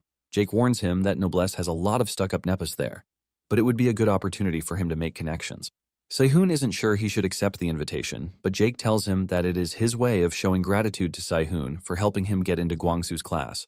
After thanking him, Se-hoon decides to take his leave, and on the way, he checks out his schedule for the minors he applied for, which are barrier composition and body control. He's about to start searching for a minor to enroll in the technology department when he bumps into a weird girl named Leia Claudel, who suddenly grabs his hand. The girl's eyes glisten as she demands to know if Se-hoon made the bracelet on his wrist. As soon as Se-hoon confirms that he made it, the girl offers to help him enchant the bracelet, and this instantly establishes a bond between them. Leah Claudel was a genius who raised an armaments grade by 2 whole ranks using enchantment and even created a legendary armament. In the future, she's someone who would shatter the enchanter industry, but right now, she was just the usual overindulgent weirdo. A few moments later, Si-hoon and Leah settle in front of a shop where Leah can't stop fawning over the rare grade heavy ink rock bracelets. She can't seem to figure out which formulas to enchant the bracelet with, and after considering for a while, Leah is frustrated while Si-hoon quietly sips his tea, calling her wacko in his mind. Seeing the frustrated look on her face, he asks if the armament is not to her liking, but Leah replies that it's perfect, except there's just too much she wants to do with it. Leah commends Si-hoon for making the bracelet's compatibility so good, even though it was made from heavy ink rock. It's mainly because of the excellent compatibility that she can't seem to figure out which formulas to insert, since there are so many she can choose from. Since she's struggling to make a choice, Si-hoon tells her not to worry because he has more bracelets for her to go crazy with. Leah is utterly blown away when he tells her to keep in mind that the bracelets have a resonance phenomenon. This prompts her to ask what type of monster Si-hoon is to have created such an insane armament. Si-hoon simply introduces himself as a first-year refining department cadet and the valedictorian of the technology department. Leah is amazed that a first-year student created such a masterpiece, after which she properly introduces herself as a third-year cadet from the enchantment department. Some dude who has been watching them from afar suddenly slams his hand on their table, demanding that Si-hoon speak to him privately. Si-hoon immediately recognizes the dude as Erica's lackey, while Leah scolds the dude for being rude and interrupting them, but he refuses to back down until Si-hoon agrees to talk to him for a moment. Si-hoon casually tells him to speak right there, and the dude smugly demands that Si-hoon apologize for being rude to Erica for tearing the invitation she gave him in public. Si-hoon lets the guy know that Erica was the one who asked him to tear it, but the dude doesn't want to see reason, especially since he knows about the new invitation Si-hoon received from Jake.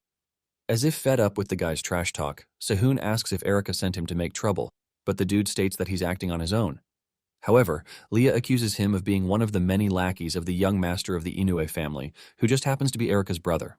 Infuriated by her words, the dude calls Leah a washout as he unleashes powerful pressure to intimidate them, while telling Si-hoon that there's nothing special about him. He also lets Si-hoon know that Babel has more than a dozen people superior to him.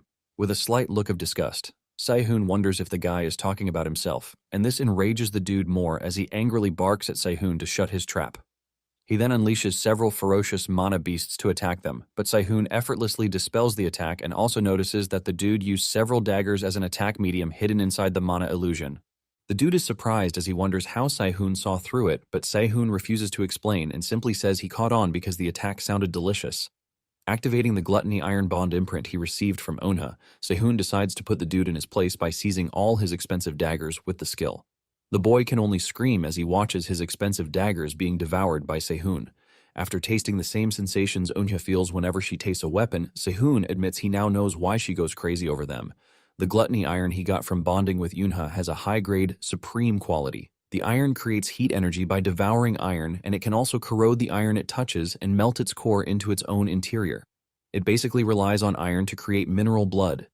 After seizing the daggers, Si-hoon activates Explosive Ring, swiftly dashing forward to punch the dude in the gut, completely defeating him. Afterwards, he asks Leah to recommend a suitable minor lecture in the enchantment department for him to enroll in. Leah is more than happy to oblige as she tells him to check out ancient enchanting, and also hypes herself up as an outstanding senior to learn from, making Si-hoon disgusted. Meanwhile, the dude who got beaten earlier is on his way back, wondering how a freshman like Si-hoon could possess such reaction speed when he runs into Erica in an alley nearby. She bluntly asks to look at the dagger in his hand, which seems like the only one he managed to get away with. The boy hands the dagger to her without hesitation, and Erica tells him not to report the altercation to her brother as she plans to speak to the family head about it. The boy agrees to her request, but Erica is too engrossed in studying the dagger, which she notices has an anti-theft enchantment engraved in it. It turns out that she observed the whole fight earlier and figured Si-hoon must have created a counterskill based on the magic he learned from her and Professor Robert's barrier composition. From what she witnessed earlier, Erica believes that Si-hoon's aptitude for smithing technology could be even higher than S grade, so she decides to adjust his magic evaluation aptitude to grade A. Elsewhere, Si-hoon is busy checking out the 6 daggers he looted from the sucker who attacked him earlier, when he is suddenly informed that a bond has been established with Erica. Si-hoon is confused because he didn't even do anything, but since this happened, he realizes she must have been secretly watching him fight earlier. Si-hoon is pleased with his gains for the day, although he's slightly disappointed he couldn't get the rest of the 10 blades missing in the set. Though he feels the blades are too crude to be used, Si-hoon figures they would be a perfect combination with the Black Spirit Thread skill. At the same time, Incheol was teaching in class, but Sehun wasn't paying him any attention because the class was awfully boring, even though he had been looking forward to the class. The theories Incheol was teaching were the same old boring stuff he already knew from before regressing. After the long lecture, Incheol announces that it's time to dive into the practical aspect of metal deformation. He then demonstrates by showing them how the form of a specific metal changes completely depending on how the mana arrangement is modified. Incheol changes the same metal into several forms, telling them that the application of metal deformation determines the versatility of a weapon. After the demonstration, Incheol returns the metals to their original form and tells the students that, as blacksmiths, they must fully understand the potential of the metal they're handling. Incheol then announces that everyone will be practicing what he just demonstrated for them. His assistant Han distributes the metal ingots to the class, while Incheol gives them step-by-step guidance on how to proceed. He then warns them to handle the metal ingots carefully since they have been adjusted to react sensitively to deformation. After explaining the process, Incheol gives them 10 minutes to produce results and tells the class to begin. Unfortunately, he's not impressed with the whole class botching the practicals except for Hans and Sehun, who turned it into a competition and finished almost at the same time. Incheol announces that they can both move on to the next stage and shows them the metal ingot they'll be using next. As soon as Hans picks it up, he notes that the speed and method components are similar to the first one, so he is certain he can win against Sehun. Incheol then shows them the complicated arrangement they need to apply to the metal, and Hans successfully pulls it off on the first try before Sehun. He even wants to perfect it so that everyone can praise him, but Incheol suddenly calls him sternly, telling him to return the iron ingots to their original form. Though taken aback by the request, Hans immediately tries to revert the metal to its original form, but he is unable to do so because the mana arrangement on the iron was already completely ruined before they began. Incheol explains that the iron couldn't withstand deformation because the processing method was wrong from the start. Hans argues that he followed Incheol's instruction to the letter, but Incheol reminds him that he was supposed to perfectly understand the potential of the metal before starting the experiment. He further adds that once the ingot cannot be restored, the manipulated arrangement becomes deteriorated and not deformed. This, in turn, can significantly compromise the quality and performance of the equipment produced. Incheol then advises Hans to carefully review and identify where things went wrong to prevent similar issues in the future, and Hans acknowledges his advice. Hans hopes he isn't the only one who didn't notice the flaw on the iron ingots, but to his shock, Sehun successfully returns the deformed iron to its original form. The whole class, including Incheol, is stunned that Sehun actually pulled it off. Incheol tells Sehun to show him again the technique he just used, and it dawns on Sehun that he might have gone too far showing off his skills. To keep things low-key, Sehun quickly lies that what he did would have been impossible to do with a standard iron ingot, but he luckily found a way around the flaw because the iron ingots have been specially adjusted. Incheol falls for this lie and truly believes that Sehun did it because the iron was already sensitive due to the adjustment. He even blames himself for not noticing this on time. What he doesn't know is that Sehun used the deformation formula created by the greatest blacksmith, a summit climber named Lee Kensei, also known as the Saint of the Holy Fire. Kensei created it during his days as an S-rank hero, and it hasn't been disproven for decades. This deformation formula is the core of all blacksmiths, and it is called the Truth of Iron. Afterwards, Sehun heads back to his seat, hoping that he completely fooled Incheol. At the same time, Incheol is beginning to suspect that what Sehun just did isn't some random fluke. A few moments later, Incheol dismisses the class, but tells Sehun to hang back for a moment.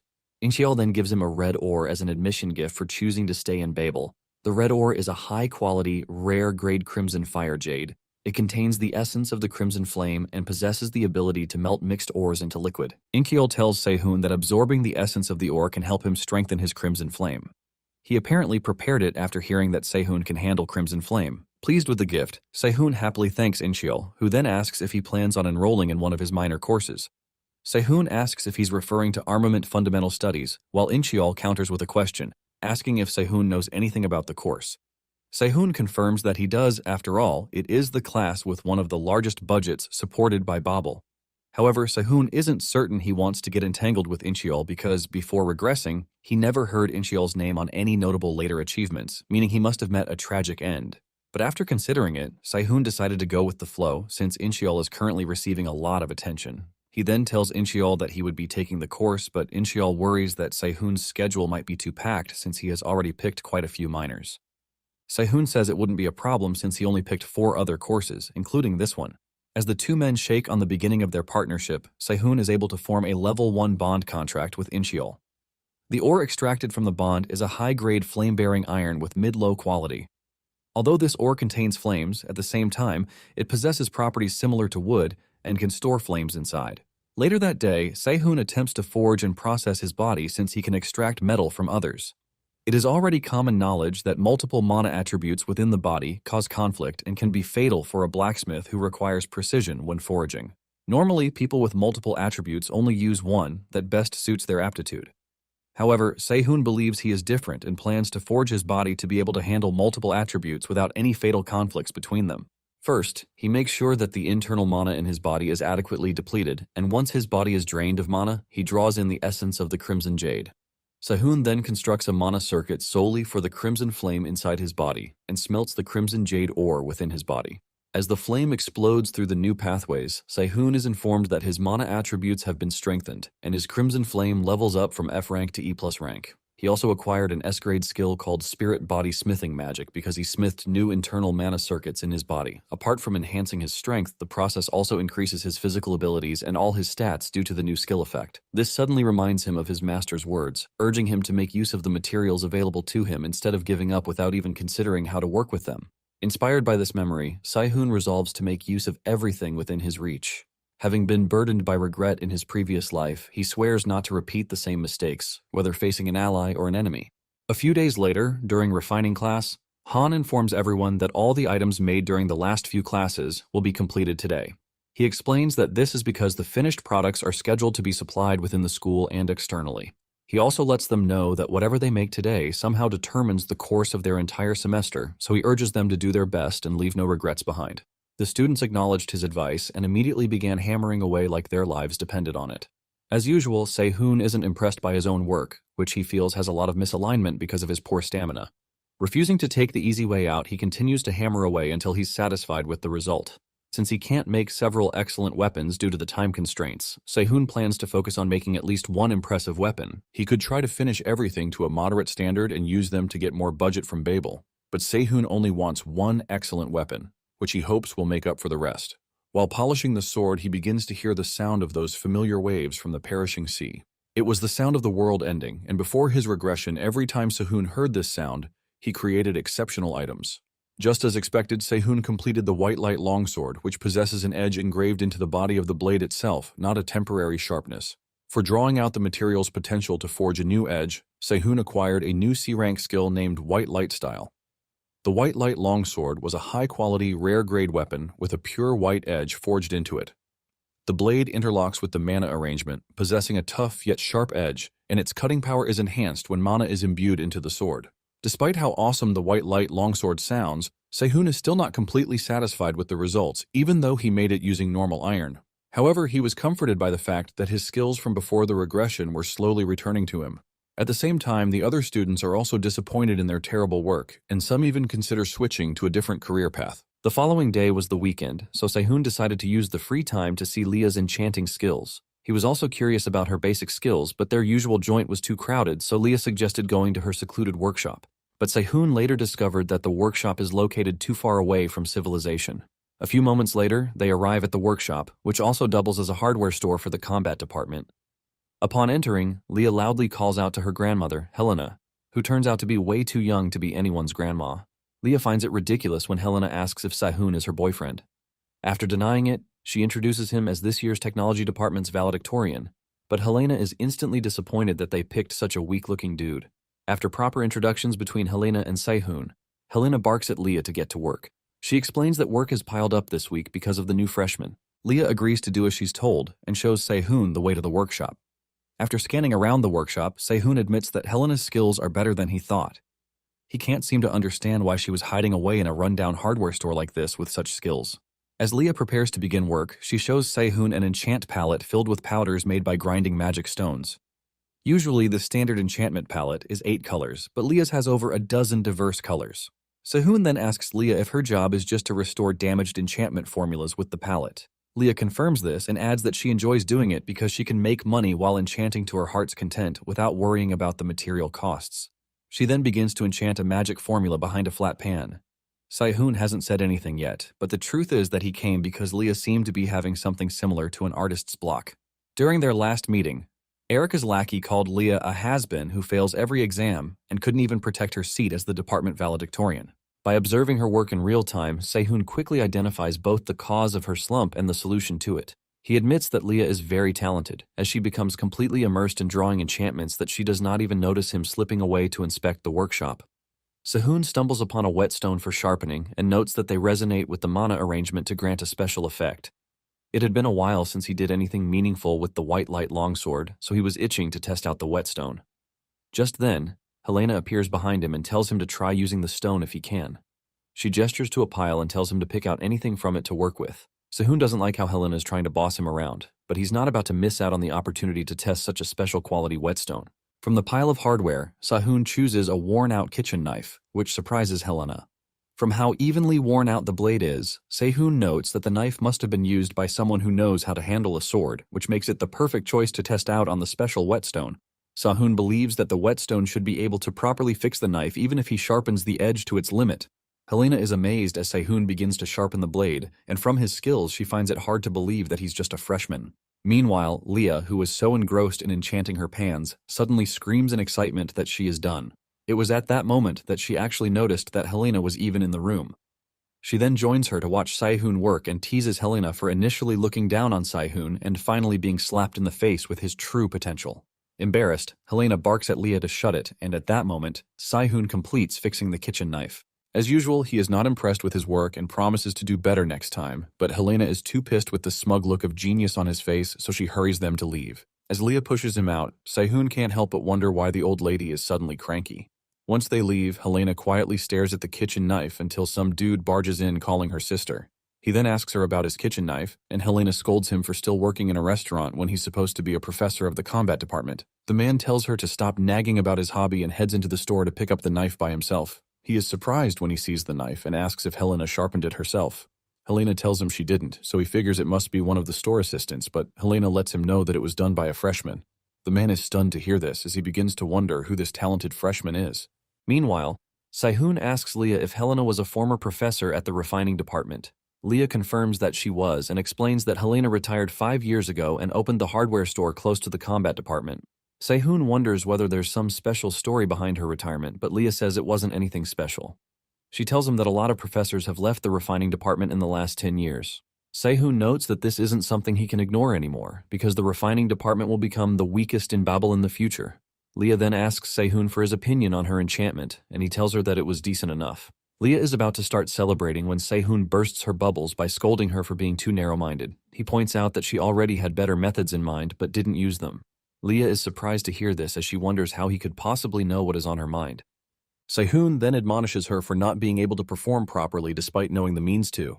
He points out that this is a major problem because a creator's imagination is their greatest weapon, yet Leah found a way to suppress hers. Displeased by the criticism, Leah firmly tells Sehun that she is not suppressing her creativity just because she wants to. Sehun ignores her pity party and pulls out a blade to help her break through the block. He tells her to pay attention because he doesn't have the luxury of time to spoon-feed her. Using the process of smithing, Sehun begins to properly explain the basics of enchanting to her. He explains that creating a stone and placing it under water is kind of like smithing, while carving an image of the submerged stone onto the surface of the water is enchanting. This is the reason why enchanting takes on the nature of a dream. He then infuses the dagger with crimson flame and uses the white light style to engrave a white, sharp edge on its blade while Leah watches in awe. Sehun goes on to explain that enchantment is not just something done on the surface, but a reinforcement beneath the surface of the armament. As he aims the blade at a tree, Sehun tells Leah to divide the layers if one layer isn't enough. He then throws the blade and it cuts through, neatly burrowing itself inside the trunk. Sehun explains that dividing the layers causes the sharpness to flow down along the current of the crimson flame. After the lecture, he hopes Leah can understand what he means, even though his demonstration can't be considered proper enchantment. However, since Leah is a genius, Sehun believes that with her talent she can find a new path within his demonstration. And just as he expected, Leah soon figures it out after considering it for only a second. She frantically begs him to lend her the dagger from earlier and excitedly promises to return it after testing out her ideas. Sehun agrees to give it to her without hesitation and even hands over the rest of the daggers. Leah is over the moon when she receives it, as if the absolute love of her life just gave her the most expensive bouquet. Before Sehun can react, she vanishes completely, forgetting he even exists in the first place. Because of their interaction, Sehun is able to form a level 1 bond with Leah, A few days later, Saehoon heads to the training grounds where he looks forward to meeting one of the 3 mad dogs from his past life. This tournament was a battle between the mad dog and the demon god of extinguishing light in their youth. At the same time, Erica sticks to Saehoon like an annoying piece of gum, making him uncomfortable. When he asks what she's doing, Erica, like a creep, whispers that she's following him. Saehoon then asks what she would do if he tells her to back off, and Erica lets him know that she will certainly obey his wishes since she can just watch him from a little further away. However, Saehoon doesn't stop her from sticking to him, and as their bodies brush against each other, a social link stone is formed from his bond with Erica. It was a low-mid quality, high-grade artificial ore containing compressed tuned mana. When mixed with other materials, the ore can adjust the disorganized internal mana arrangement. At the same time, Saehoon's bond with Leah, the complex bloom, is also extracted, and it is of high-grade top quality. The complex blast bloom is a colorful ore mixed with various colors and is an exceptional amplifier that draws out the potential of mixed materials to the limit. Before long, the host takes the stage to welcome everyone to the Martial Arts Hall's ranking battle tournament. The host turns out to be a young girl named Ran Fang, the youngest professor of the martial arts department in charge of the tournament's commentary. She then introduces the first player, Arya Myers, fourth-year combat department valedictorian and the next head of the Myers family. Arya was Jake's older sister, and the Myers family is one of the top families that have consistently produced S-class heroes. Arya is known for being a perfect superhuman who has maintained her position as the Martial Arts Hall's #1 for 3 consecutive years now. She is currently an active A-class hero and sword saint who succeeded in climbing the peak of the Tower of Heroes. The moment Ran announces Arya, the crowd erupts in an explosive cheer for her, except for Saehoon and Erica. Ran then introduces the first player challenging Arya, who happens to be the successor of the Flame Wheel Ember Spear. He was the Spear Arts Department's 3rd-year valedictorian and 10th ranked in the Martial Arts Hall. Saehoon breaks into a smile as he instantly recognizes Yeom Seongha, that familiar mad dog from before his regression. As soon as Seongha takes the stage, a fierce battle ensues between him and Arya. Seongha uses a flame spear while Arya uses a thin, longsword with light attributes. Seongha struggles to keep up while Arya effortlessly breezes through with a smile on her face. Even with one hand tucked away behind her, Seongha soon realizes that he's no match for Arya. From observing their exchange, Saehoon can tell that Seongha is fighting below standard despite his young age. This makes him wonder if Seongha isn't receiving support as the successor of the Flame Wheel Ember Spear. However, the major thing bothering Saehoon is Seongha's terrible spear. Just as Seongha is about to charge forward to attack Arya, her longsword suddenly points toward his neck, taking him by surprise. Without wasting any time, he admits that he lost, and Arya, still wearing that smile, commends him for doing his best. Ran then declares Arya as the winner and announces that the 2 players will be interviewed shortly. But before she can finish speaking, Seongha walks out of the arena, so Ran decides to exclude him from the interview session. Arya gladly takes the opportunity to farm adoration from the audience with her pretentious smile while Seongha quietly walks away from the spotlight. Seeing how upset he looks, Saehoon decides to head out to meet him. Erica asks him about watching the rest of the match, but Saehoon lets her know that he isn't interested. Before leaving, he casually remarks that Arya is too unpleasant to watch. Even though she would prefer not to be away from him, Erica is still relieved that Saehoon won't be there to watch her older brother, but she can't seem to understand why he's suddenly pissed. Just then, Arya turns around to glance at them and notes that she might have found an interesting freshman. A few moments later, Saehoon finds Seongha seated on the floor in a park somewhere near the martial arts hall. Saehoon is relieved that he's still alive because even with his dog-like personality back then, he was a pillar of the death squad. He was also the one who ultimately sacrificed his life just to defeat the demon god of the Sea of Extinction. Since Seongha hasn't become the twisted guy from his past life, Saehoon hopes he can obtain a bondstone from him more smoothly this time. Seongha already noticed his presence and asked if Saehoon watched the spar between her and Arya earlier. Saehoon confirms that he did, and Seongha admits that he must be quite skilled to have found him so quickly. The moment he turns around, Seongha recognizes Saehoon as the refining department's valedictorian and questions why he is there. Saehoon is a bit taken aback because he wasn't expecting Seongha to react so strongly against him. He then reveals that he just wants to talk, but Seongha sternly warns him to leave. Saehoon tries to explain that their talk is for his benefit, but Seongha cuts him off, declaring that he hates weaklings who can't do anything on their own, especially those who think having a little skill puts them on his level. He then calls Saehoon a blacksmith in a condescending tone, telling him to leave no matter what he wants to say. Though surprised by his rudeness, Saehoon admits that Seongha is much more polite compared to his mad dog days. But with his current attitude, he knows that words alone cannot get through to him, so Saehoon decides to use force. Sensing his intentions, Seongha decides to humor him to put him in his place. But instead of just attacking him, Sehun provokes Seongha by declaring that the Flame Wheel Ember Spear will end because of him.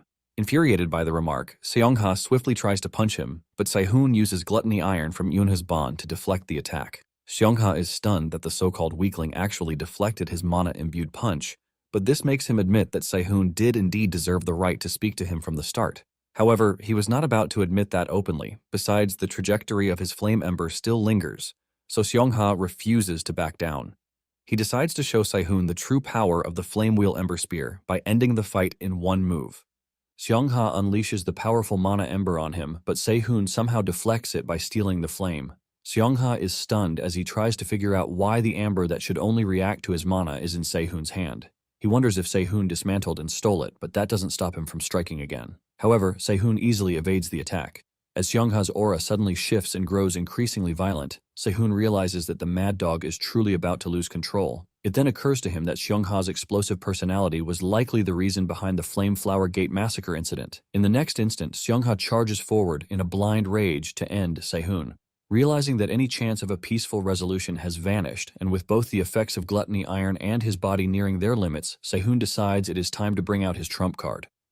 Just as Seongha is about to land the devastating punch, a hand suddenly intercepts the attack, and unexpectedly, it is none other than Jake Myers.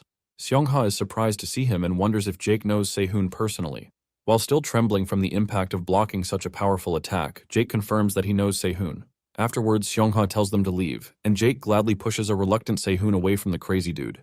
Sehun tells Seongha to remember his words, but before he can finish speaking, Jake fearfully cuts him off, telling him to just keep moving. After they leave, Seongha can't help but sulk in regret for losing control to the point of almost tarnishing the reputation of the Flame Wheel Ember Spear and causing trouble for his master. Still, he can't seem to stop thinking about Sehun and what he said.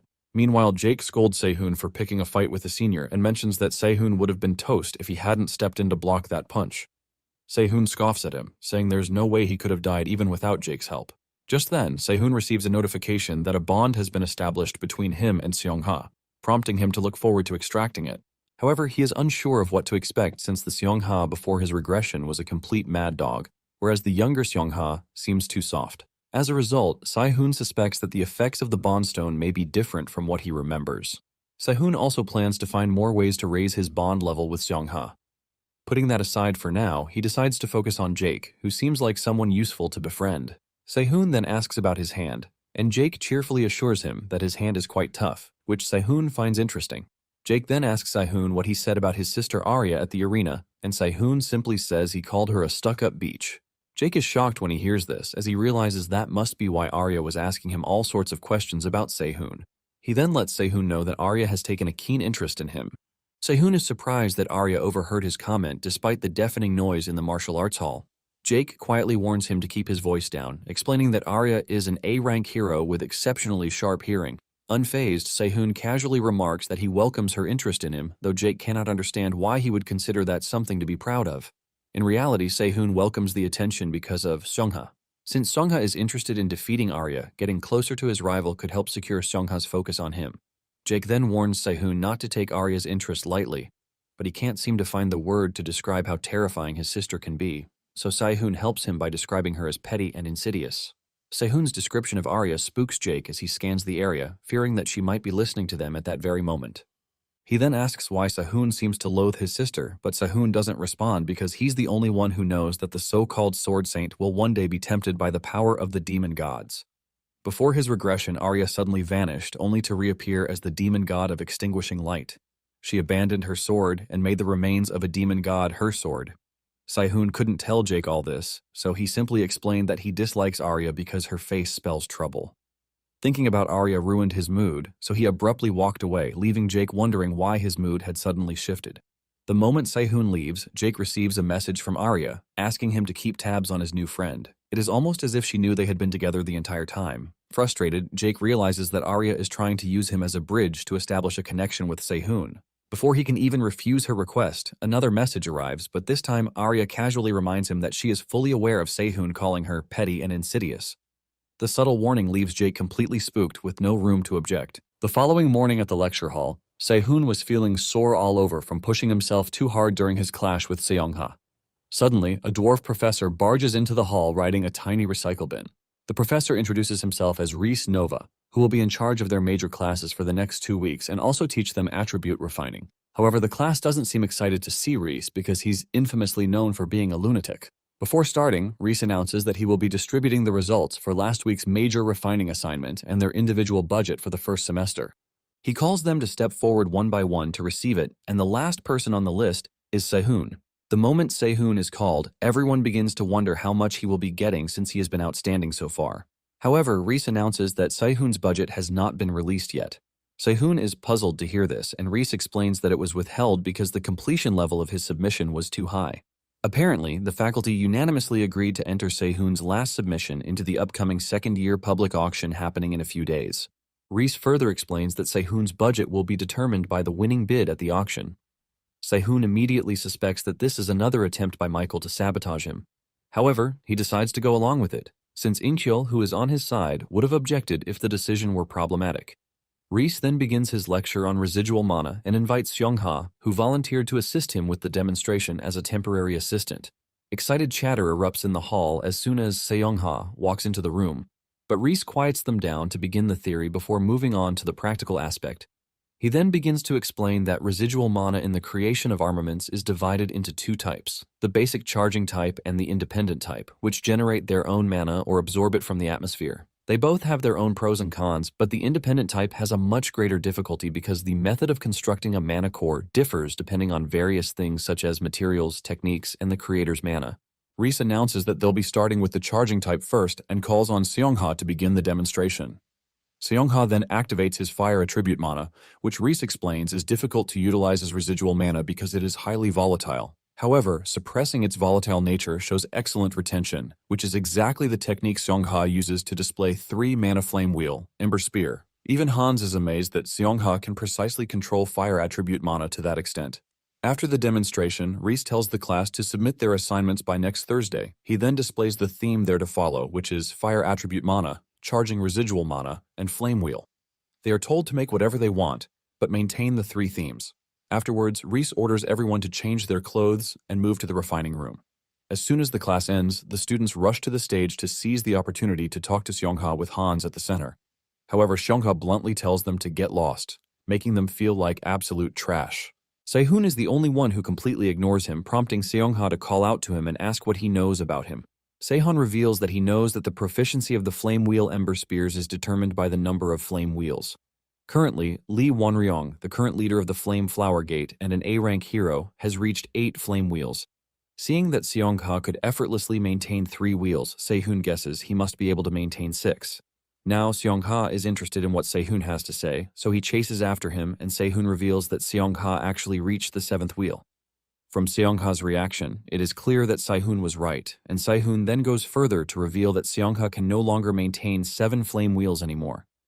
Seong-ha wonders how Sehun uncovered his secret since he only told the sect leader about it.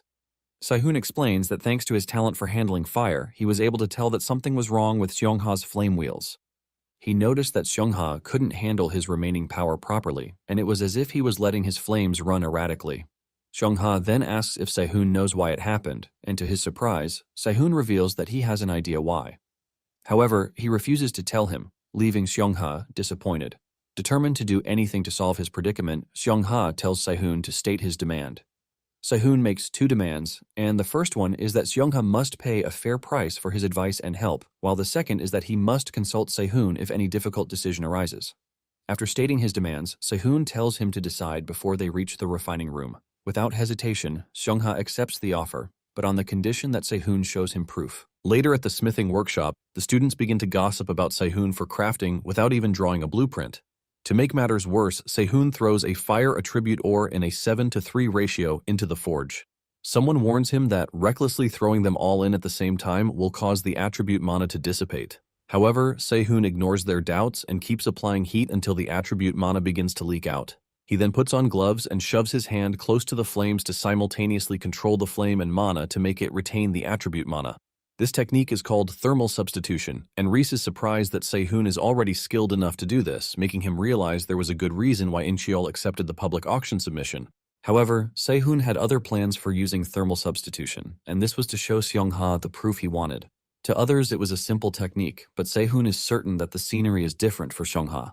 He then signals for Seongha to watch closely as he pumps the flame, causing the fire attribute mana outward to be placed inside, and the dark attribute mana inward is placed outside. This way, a balance is maintained between the two opposing attributes, allowing a perfect flame circle to be drawn.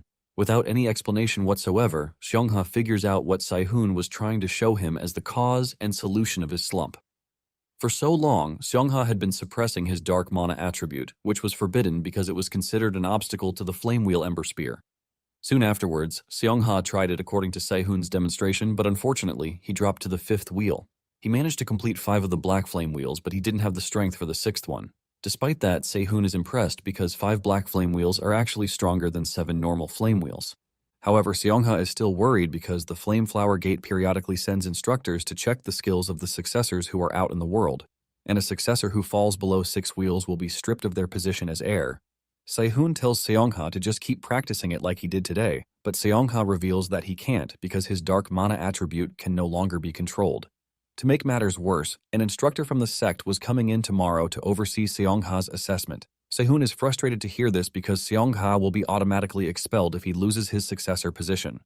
After briefly considering it for a moment, he finally figures out a method that can be used to improve Seongha's flame wheels in just one day. But first, Sehun wants to know if Seongha can do anything if he were to help him protect his position as heir. Seongha confidently assures him that he can, and this makes Sehun determined to help him.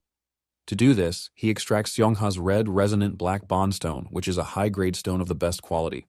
Inside the ore, fire, and dark attribute mana coexist, and the wavelength created by the two attributes resonates with internal mana. Sehun then declares that the next part is to change Seongha's weapon. A few moments later, Seongha leads Sehun to the combat department's private training room, reserved exclusively for the top 100 rankers in the martial arts hall or the top 30 students in the department. The view in the room can even be adjusted to suit one's preference, and Seongha changes it to look like the Flame Flower Gate sect. Sehun teases him, asking if he's homesick, but Seongha explains that his master sent it to him, so he occasionally uses it. Sehun then begins making the makeshift training weapon by slicing the bondstone with mana and attaching each half to 2 short spears. Seongha is worried he can't handle 2 spears, but Sehun assures him that this is most suited for properly handling the fire and dark attributes. He then advises Seongha to create a flame wheel with his left hand and release dark attribute mana with his right hand. Seongha finds the instruction to simply release his dark attribute confusing, but Sehun assures him that it is exactly what he needs to do. Trusting his judgment, Seongha follows the advice and begins circulating his energy as instructed. However, he encounters a blockage in his left spear, which Sehun explains is because Seongha unconsciously channeled his dark attribute into his left hand, disrupting the flow. Basically, it is natural for multiple attributes to mix and come out without any blockage, but it is different for Seongha, whose 2 attributes are so messy that they hold each other back. Sehun figures it must be because Seongha has been suppressing the dark attribute for too long. He believes that Seongha will be able to reach the 6th wheel in no time once he gets used to handling both mana attributes at the same time. Sehun also gives him one of his ink spider bracelets to wear while practicing, which Seongha praises. After 3 hours of relentless training, Sehun feels relieved that Seongha has quickly adapted to using the 2 attributes. He assumes this rapid progress is likely because this training method originated from Seongha's future self. Sehun quietly observes him, comparing him to the Seongha he knew before the regression. He studies his breathing patterns, muscle movements, the shifts in his center of gravity, and the wavelength of mana circulating through his body before being released through the tip of the spear. Seongha eventually notices Sehun staring intently at him and asks why. Sehun simply replies that he is collecting data to make a suitable weapon for Seongha. However, before Seongha can celebrate, Sehun lets him know that he's actually making the weapon as part of Professor Reese's assignment. Seongha scoffs as he lets Sehun know that he could never have expectations for an armament made by a first-year cadet. Sehun then asks him the reason why he must maintain his position as the sect's successor. Seongha says it's simply because his master wants him to become the sect leader, so he will follow his master's will as a devoted disciple. Seongha's master, Yeom Jinhyun, was the one who adopted him when he was an orphan and cared for him. Jinhyun was an S-class hero and the first sect leader of the Flame Flower Gate sect, but he retired due to an injury. Even though he has lost his real power in the sect, Sehun figures that Jinhyun must still exert influence over Seongha as a guardian and master. He imagines that getting close to Jinhyun will help him raise their bond level to the 3rd stage. Seongha eventually interrupts his daydreaming and asks why Sehun is helping him. Sehun is doing this to conquer the 6 great demon realms, which have turned into places swallowed by the swamp of pandemonium and now teeming with demonic beasts. After considering this for a moment, He bluntly tells Seong-ha that he needs people to protect him as he plans to enter the demon realm. He also explains that he needs materials to make weapons for these protectors. Se-hoon feels that if Seong-ha becomes the next sect leader, his skills and financial standing should be decent enough to help him achieve his goals. Seong-ha is instantly repulsed by Se-hoon's materialistic reason, but Se-hoon doesn't care for charity work since they haven't even known each other for long. Since the demand is basically transactional, Seong-ha firmly asks Se-hoon to help him become the next sect leader. In exchange, he promises to follow Se-hoon into the 6 great demon realms. This request immediately reminds Se-hoon that Seong-ha also made a similar request in the previous life, but that time it was for Se-hoon to make him a weapon. Seong-ha promised to kill the demon gods in exchange, and he kept his promise at the cost of his life. As Se-hoon retrieves the red resonant bond stone, he reassures Seong-ha that he will not regret this decision. He then activates the stone, vowing to make Seong-ha the sect leader even if Seong-ha comes to resent it. The following day, Gang Hyunun, the 7th wheel instructor from Flameflower Gate, arrived at the Flavium first floor of the public training hall as scheduled for Seong-ha's successor assessment. Hyunun also brought a couple of disciples selected by the sect leader to broaden their horizons by watching the match between Hyunun and Seong-ha. Hyunun sarcastically mentions that Seong-ha is the most outstanding successor after the next sect leader, but Seong-ha sternly warns her to watch her mouth because the next sect leader hasn't been decided. Hyunun quickly apologizes while chuckling as if she didn't know that she said something stupid. She then asks if they can start the assessment, but Seong-ha refuses and demands the 7th wheel promotion instead. Hyunun curses Seong-ha in her mind for being a fool, daring to covet the sect leader's seat.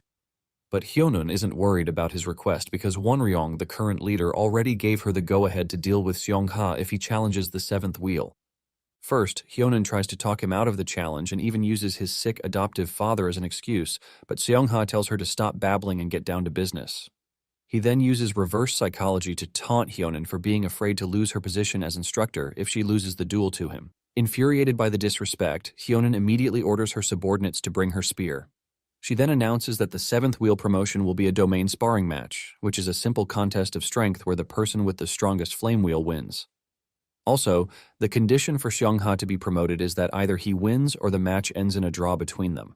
As soon as Hyunun declares that the match can begin, Seong-ha pulls out his cool new gear, a dual short red and black spear made by Se-hoon. Hyunun isn't impressed and even mocks him for settling for such crude weapons, but Seong-ha shows off his red and dark flame attributes pouring out from each spear. Hyunun reminds him that he's supposed to be suppressing his dark attribute, as such messy flames will not be recognized as a flame wheel. Since the strength of their wheels will be determined when they clash, Seong-ha doesn't care what she thinks as he uses the mix of both attributes to form 7 perfect rings. Infuriated, Hyunun forms her own flame attribute wheels as she declares that she will make him regret this. Before long, their flame wheels clash, and Hyunun watches in utter horror as her wheels are being torn apart by Seong-ha's dark attribute. Once they're completely devoured, her spear begins to crack and instantly falls apart right before her eyes. Unable to say a word, she crumbles to her knees, completely overwhelmed, while Seong-ha smugly reminds her how she called his spear crude. Afterwards, Se-hoon asks Seong-ha what happens next, and Seong-ha explains that a promotion ceremony will be held soon, and he will be recognized as an instructor of the Flameflower Gate and the official successor. Se-hoon wonders how one can become the sect leader. Seong-ha explains that there are 2 conditions to be met, and the first is reaching 8 wheels, while the second condition is to obtain consent from the majority of the instructors. Se-hoon doubts the second condition can actually be met, but Seong-ha reminds him that he can obtain it by sparring with the instructors. Unfortunately, it will be a tougher match than a simple domain sparring like the one he had with Hyunun. Despite that, Se-hoon believes it won't be long before he can fulfill his vow, but Seong-ha doesn't believe it would be as easy as he makes it sound. Se-hoon reassures him that it's possible and advises him to just focus on how to pay the price while he handles the rest. Seong-ha says he's ready to provide whatever Se-hoon requests as payment as long as it is within his means. Seong-ha then adds that he has a commission request of his own, making Se-hoon wonder how he has already started making requests before they have even finalized their arrangement.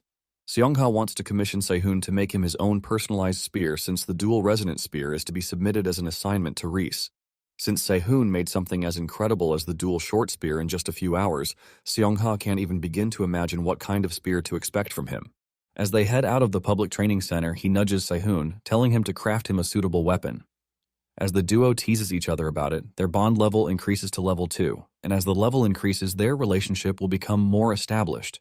Se-hoon is then informed that his relationship with Seong-ha is a transactional bond. This means that whenever a transaction is completed with Seong-ha, a bond stone will be generated. Therefore, the ripening speed of each bond stone increases when Sai-hoon is in a transaction with Seong-ha, and currently, there are no bond stones generated. A few days later, the long-awaited refining department's second-year regular auction begins at an auction house. Sai-hoon noticed that the hall was a bit more packed than usual, while Erica couldn't stop admiring how well Sai-hoon cleans up. Sai-hoon only dressed up because In-cheol told him that his appearance as the department valedictorian was important. With Sai-hoon's title putting him in the spotlight, Michael can only pull his shady tricks from the shadows. Now more than ever, Sai-hoon is curious about Michael's scheme to take over the refining department. Meanwhile, the host announces that the theme of the auction is iron swords, and a total of 36 items have been submitted for auction. A special quality verification process using a cloth named seojumpo has also been added. This cloth, which is soft yet hard like metal, was woven from the melted fur of an S-class white tiger beast. It possesses resistance to slashing attacks. To demonstrate, the host slashes the tiger cloth with a sword that instantly breaks when it comes in contact with the cloth. This was done to identify weapons that have sacrificed durability just to increase cutting power. After the test, the first sword to be auctioned off is introduced, and while the auction continues, Erica asks Sai-hoon if he knows why they're using the seojumpo to weed out the defective goods. Sai-hoon then breaks it down properly, explaining that the white tiger's body isn't just hard, but its actual ability is more complex than people make it. Apparently, its fur, hide, flesh, and bones all have different properties. The fur mimics the sharpness of the metal weapon it touches, so no matter how good the weapon is, the fur eats away at the durability. Hearing this, Erica begins to worry that Sai-hoon's white light longsword is also at a disadvantage since swords with increased cutting power usually have the lowest durability. Sai-hoon agrees with her theory and notes that it's actually a clever plot orchestrated by Michael just to target him. This plot also targets In-cheol, who has been a loyal supporter because if the sword breaks, In-cheol's reputation as his supervising professor will also be ruined. But Sai-hoon believes the ploy could never succeed since he properly made his submission. After working through the entire list, it was finally time for the last item, Sai-hoon's white light longsword. The moment the blade struck the seojumpo, an unexpected force repelled it. The longsword then bounced back, flew from its wielder's grasp, and plunged into the floor. Michael is completely stunned as he tries to wrap his head around what he has just witnessed. Seeing how confused the crowd looked, Sai-hoon decided to explain what happened to help them out of their ignorant misery.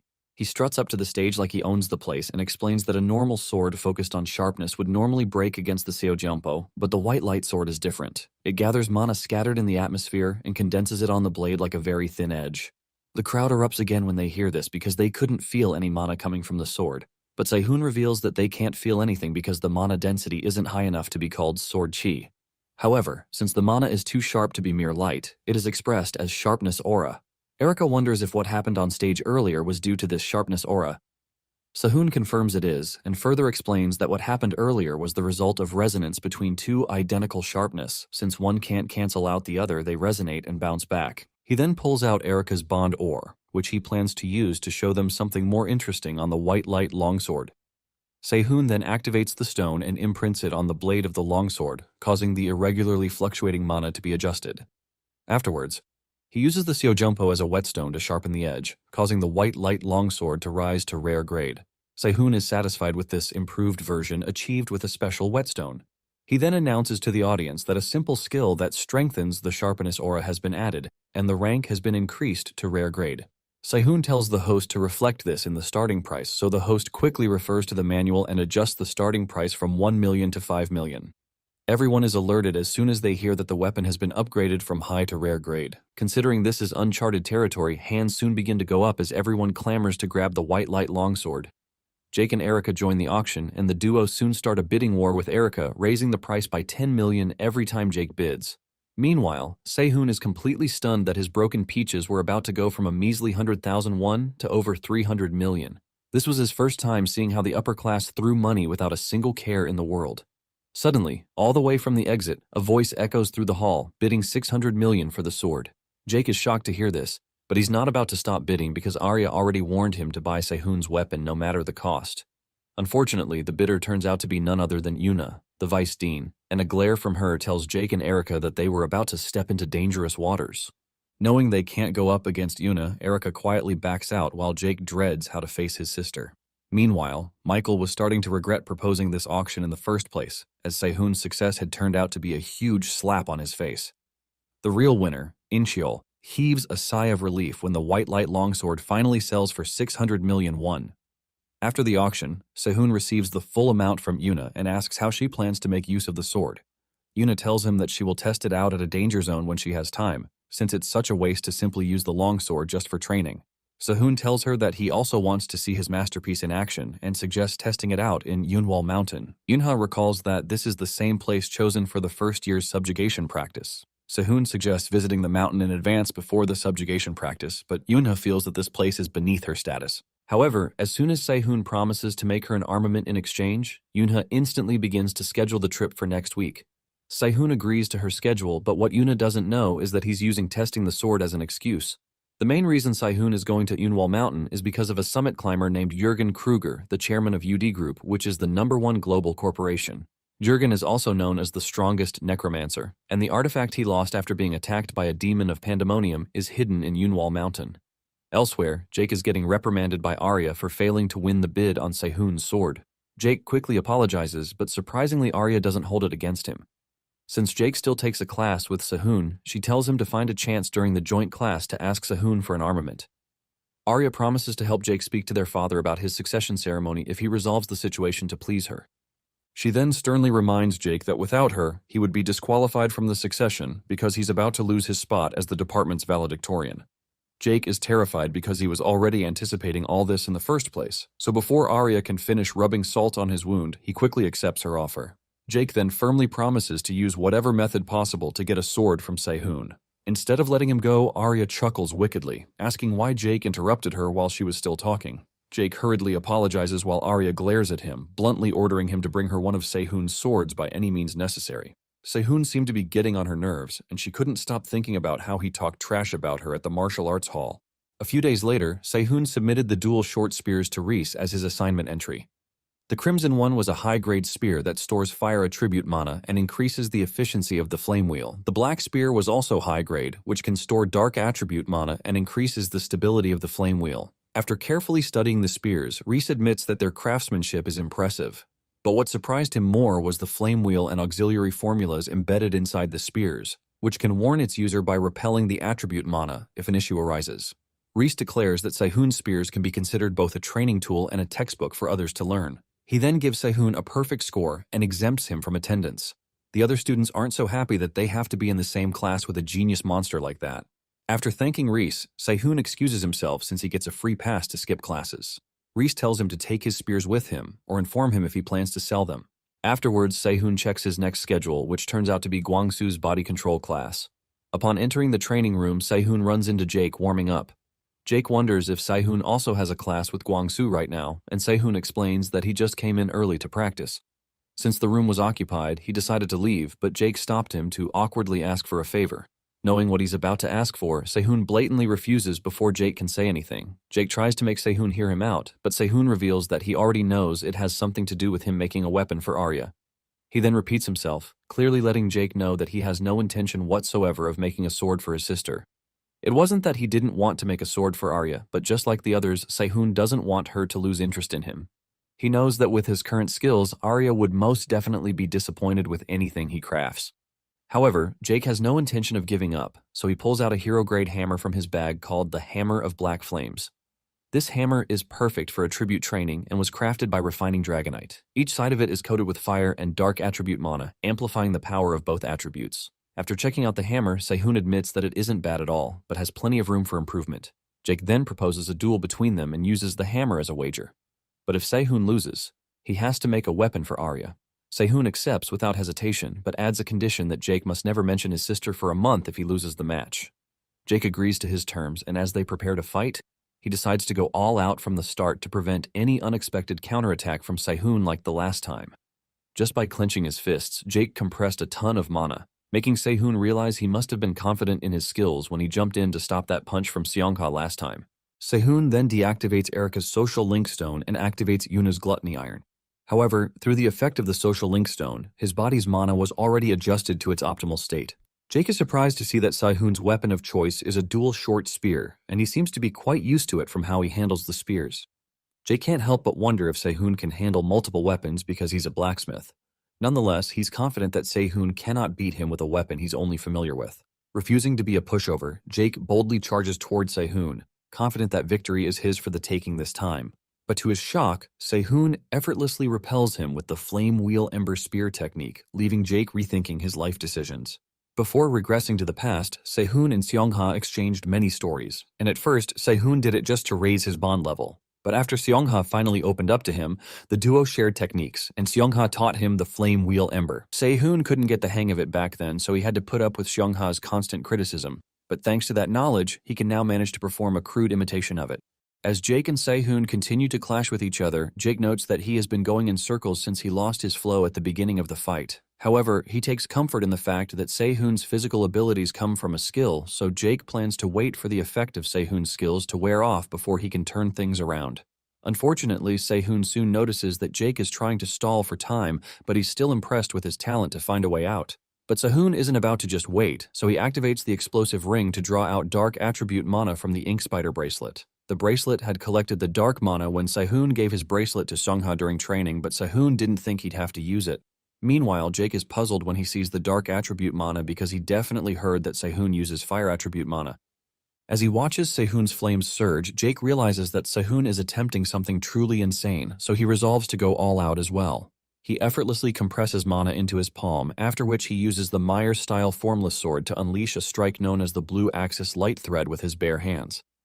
Sehun is impressed that Jake managed to execute sword arts without even wielding a sword. However, seeing that Jake is fighting seriously, he decides he can't lose either. Using his own first revision of the Flame Wheel Ember Spear, Sehun counters with the Eclipse Crescent Strike. The two strikes collide in a violent clash, and at the same moment, Jake and Sehun break through each other's defenses, each landing what could have been a decisive blow. Despite this, Jake readily admits defeat, because he knows that in a real battle, Sehun's spear would have struck him down before he could deliver his final punch. As the dust settles from the clash, Sehun is informed that a bond has been established between him and Jake. Even though Jake accepted defeat, Sehun decided it was a tie, and Jake happily obliged since he needed Sehun to make him a sword badly. However, Jake still admits that it should be considered a loss since he used a near-fatal skill as a desperate attempt. Otherwise, he couldn't have gotten remotely close to Sehun. Jake feels he could have done better if only he could use a sword, but unfortunately, his biggest regret is that he cannot wield one. Sehun is surprised to hear this, so Jake explains that he can't wield swords because they easily break whenever he holds them. He then reveals that he even once shattered a sword with hero-grade durability just by holding it. Without wasting any time, Sehun instantly figures out the cause and tells Jake to bring his right hand forward. Without asking why, Jake immediately complies, and Sehun warns him to keep his hand still. Jake is still trying to figure out what he plans to do when Sehun decides to smash his hand with the Hammer of Black Flames. However, the strike doesn't even tickle Jake, but it helps Sehun confirm his suspicions that Jake's hands aren't exactly reinforced by mana, but it's more of an alteration of material. Jake, who is now recovered from the shock, barks at Sehun to give him a heads up next time. Jake is completely stunned when Sehun offers to craft a personalized sword for him. Sehun then extracts Jake's Bond Stone, which is a superior high-grade compression stone. It can endlessly compress absorbed mana and will break if the density exceeds its durability. Sehun plans to use this to make Jake a sword that won't break because of Jake's special physique. Before they can discuss it further, Gwangsu barges into the room, and unexpectedly, a bond is formed between him and Sehun. As if enraged, Gwangsu orders Jake to leave so he can have a quick chat alone with Sehun. As soon as Jake leaves, Gwangsu begins to grill Sehun because he suspects something fishy is going on with him due to his sudden shift from seasoned blacksmith to skilled spearman. He sternly demands an explanation from Sehun to clear his misunderstanding, but like a nerd, Sehun considers it a compliment that his stance was so perfect it caused Gwangsu to be suspicious of him. Sehun then shows him the bond ore extracted from Erica, explaining that he simply used it as a cheap trick to apply a skill. He adds that the skill helps adjust his muscles perfectly to mimic another person's body. Sehun even activates the bond stone to show Gwangsu how the social link threads help apply the skill, and the effect ends when the threads disappear. Gwangsu seems to be buying the explanation and even asks about the skill's limits, to which Sehun explains that it puts a strain on his body because he's basically forcing his own body to adjust. From the explanation, Gwangsu realizes that Sehun is just using observation mimicry, so he apologizes for doubting him, explaining that he did it because there's a demon with a similar ability. This demon is called the Doppelganger, and he's one of the 10 evils of Pandemonium who enjoys mimicking his opponent's martial arts and then using it to end them. The Doppelganger is a vicious demon responsible for ending the legacies of countless heroes. Gwangsu harbors a deep grudge against it, having clashed with the demon in the past. In fact, the scar running across his face is a lasting reminder of that encounter. Sehun concludes that the bond between himself and Guangsu must have formed because Guangsu either suspected that he was the doppelganger or believed that Sehun could prove useful in tracking the demon down. Nevertheless, Sehun is simply glad that Guangsu considers him useful. After all, gaining one more bond stone is hardly a bad outcome. He tells Guangsu not to blame himself, since his suspicion was understandable given that it involved a demon.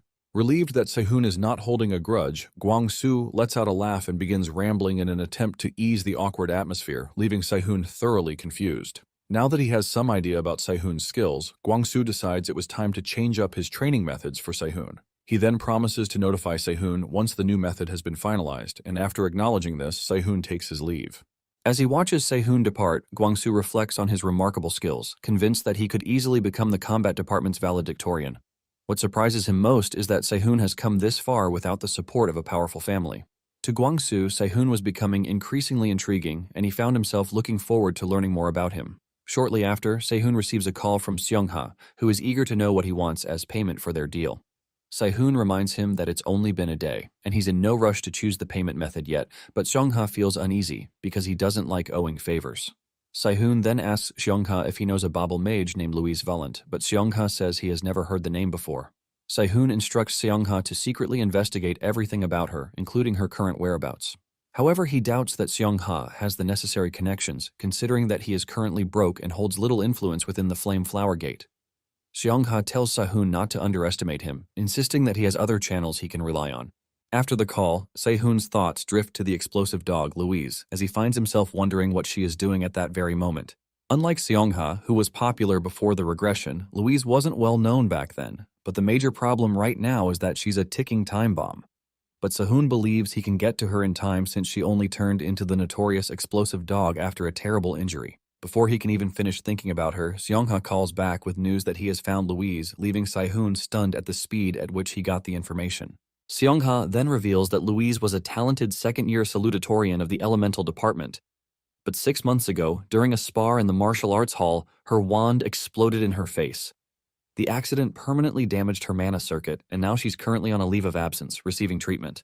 Sehun is devastated to hear this, as his earlier thoughts about saving Louise in time begin to flood back to him. According to Seongha, Louise is undergoing rehabilitation at Urs General Hospital, but she hasn't shown any improvement at all. Seongha decides to send Sehun a detailed document file on his investigation, and just as their call ends, Jake shows up. Apparently, he had been waiting for Sehun to conclude their talk about the sword. Just then, Sehun receives the file from Seongha and learns that Louise had the accident while sparring with the third-year valedictorian of the necromancy department, Gotts Kruger. According to the report, Louise claimed her defective wand was made by the third-year valedictorian of the refining department, Pierre Barmut, who is also Michael's son and Hans's older brother. After the incident, Louise sued Pierre for the faulty wand, but he countersued her for defamation. Sehun then shows Jake the report, asking if he knows Pierre and Gotts. Jake tells him that the Kruger and Barmut families are actually in-laws, and both of them are members of the Noblesse network. Sehun promises to make Jake a sword in 1 week if he can investigate everything about Pierre and Gotts. Although Jake is skeptical that Sehun can forge a sword in just 1 week, he immediately agrees to do whatever is asked in return. However, to his shock, Sehun's only request is for Jake to break his arm as cleanly as possible. Meanwhile, at Urs General Hospital, a team of doctors anxiously monitors Louise as they assess her recovery. It is her 159th attempt to use magic, but the moment she casts a flame spell, a sharp pain shoots through her neck at the same place where she was injured when her wand exploded. Louise cries out in agony, and as she coughs up blood, the doctors confirm that she is suffering from mana backflow, so they order her mana to be frozen. Apart from the pain, Louise is also plagued by the trauma of how she was fatally injured during the spar with Gotts. The head doctor immediately orders the experiment to be halted and tells his attendants to inject Louise with mana tranquilizers and neutralizers. However, Louise refuses to comply with the treatment and demands another shot to continue the experiment. The doctor turns her request down and informs her that her rehabilitation will be limited to 50 experiments per day. Louise is even more devastated when he announces that the magic used will be adjusted to the beginner level. Agitated by the news, she frantically begs the doctor to give her another chance while 2 medical staff members hold her tight to keep her from doing something stupid. But this doesn't stop Louise from trying to forcefully draw out her mana, despite the doctor's warning. Seeing there's no reasoning with her, the doctor orders the staff to quickly bring the tranquilizers. Louise finally breaks free from the restraints and lunges towards the doctor, screaming that she can still do the experiment. But before she could get to him, a tranquilizer dart was fired at the back of her neck, instantly sending her to La La Land. By the time she awakens, Louise finds herself in her hospital room, already regretting how she acted crazy earlier and blew her chance. She decides to stop blaming herself and find another way since the rehabilitation experiments don't seem to be working. She then decides to take a stroll outside to meditate, but on the way out she bumps into someone, almost crooking her nose. She was just about to get hostile with the person when she raised her head to meet Sehun's cold gaze, sternly asking her what she was looking at. During an air raid before Sehun's regression, this was the same thing Louise said to him when they first met. That day, he almost lost his life in the raid because he trusted the wrong people. On his way out from the raid zone, Louise was quietly watching him from a distance, and when she came down, Sehun suspected she was the mastermind behind the terror attack. While he was busy staring at her, she walked past and bumped into him, after which she gave him that same cold glare, asking what he was looking at. Back in the present, Louise is left puzzled by Sehun's reaction, so he repeats the question again, but this time, she angrily hurls curses at him for talking trash instead of apologizing. Her outburst unexpectedly causes her mana to be drawn out, instantly draining her stamina. As she staggers to the ground, Sehun catches her just in time and gently advises her to quietly lie down if she's sick instead of wandering around aimlessly. He then offers to help her walk back to her room, but when Louise tries to turn him down, Sehun threatens to call a nurse. Louise has no choice but to accept his offer because she will be grounded in her room if the doctor finds out she tried to exercise. She quietly follows Sehun while wishing her body were in top form, then she could have easily handled a wimpy-looking guy like Sehun. After dropping Louise off in her room, Sehun asks if she needs anything, and Louise tells him to hand her a small black box on the top of the side drawer. Sehun hands her the box and promises to leave once he's sure she's feeling better. He urges her to take her drugs, but Louise scolds him for being nosy when they just met each other for the first time today. From inside the box, Louise pulls out an inhaler and presses the green contents into her mouth, which immediately stops her from coughing. Realizing what she just took, Sehun begins to scold her for harming herself as if they've been buddies for a very long time. Louise is confused by his reaction, to which Sehun explains that what she just used now is worsening her throat injury instead of helping.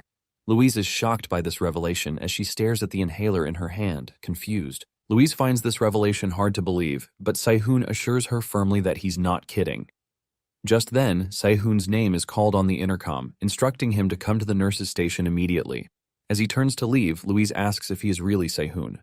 After confirming his identity, Sehun reminds her to stop using the contents of the inhaler if she does not want to become magically disabled. However, before he can finish, Louise cuts him off and angrily orders him to leave, unable to let go of her grudge against blacksmiths.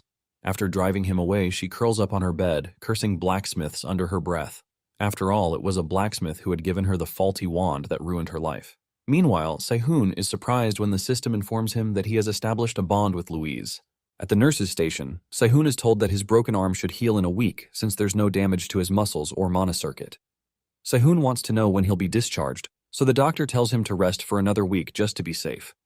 Sehun is happy to hear that he can stay at the hospital for up to 2 weeks in total, which is enough time to get closer to Louise and help repair her damaged mana circuit. More than anything, Sehun wants to use this time to figure out why she's taking a mana eroder as treatment for her throat. After his consultation with the doctor, Sehun asks him about Louise and informs the doctor that he saw her clutching her throat after she tried to use magic in the hallway earlier. He reveals that Louise wanted him to keep it a secret, but he thought it best to tell someone because the situation seemed dangerous. After Sehun was done snitching, the doctor acknowledged his report and told him that he could leave. The following morning, Sehun receives a call from Jake to report back on what he was told to investigate. Jake tells Sehun that after his investigation, he found something suspicious about the accident involving Louise. Apparently, the incident is related to Babel's Ivory Tower, an independently operated sponsorship foundation. Ivory Tower provides sponsorships from magic professors, alumni, and other related organizations.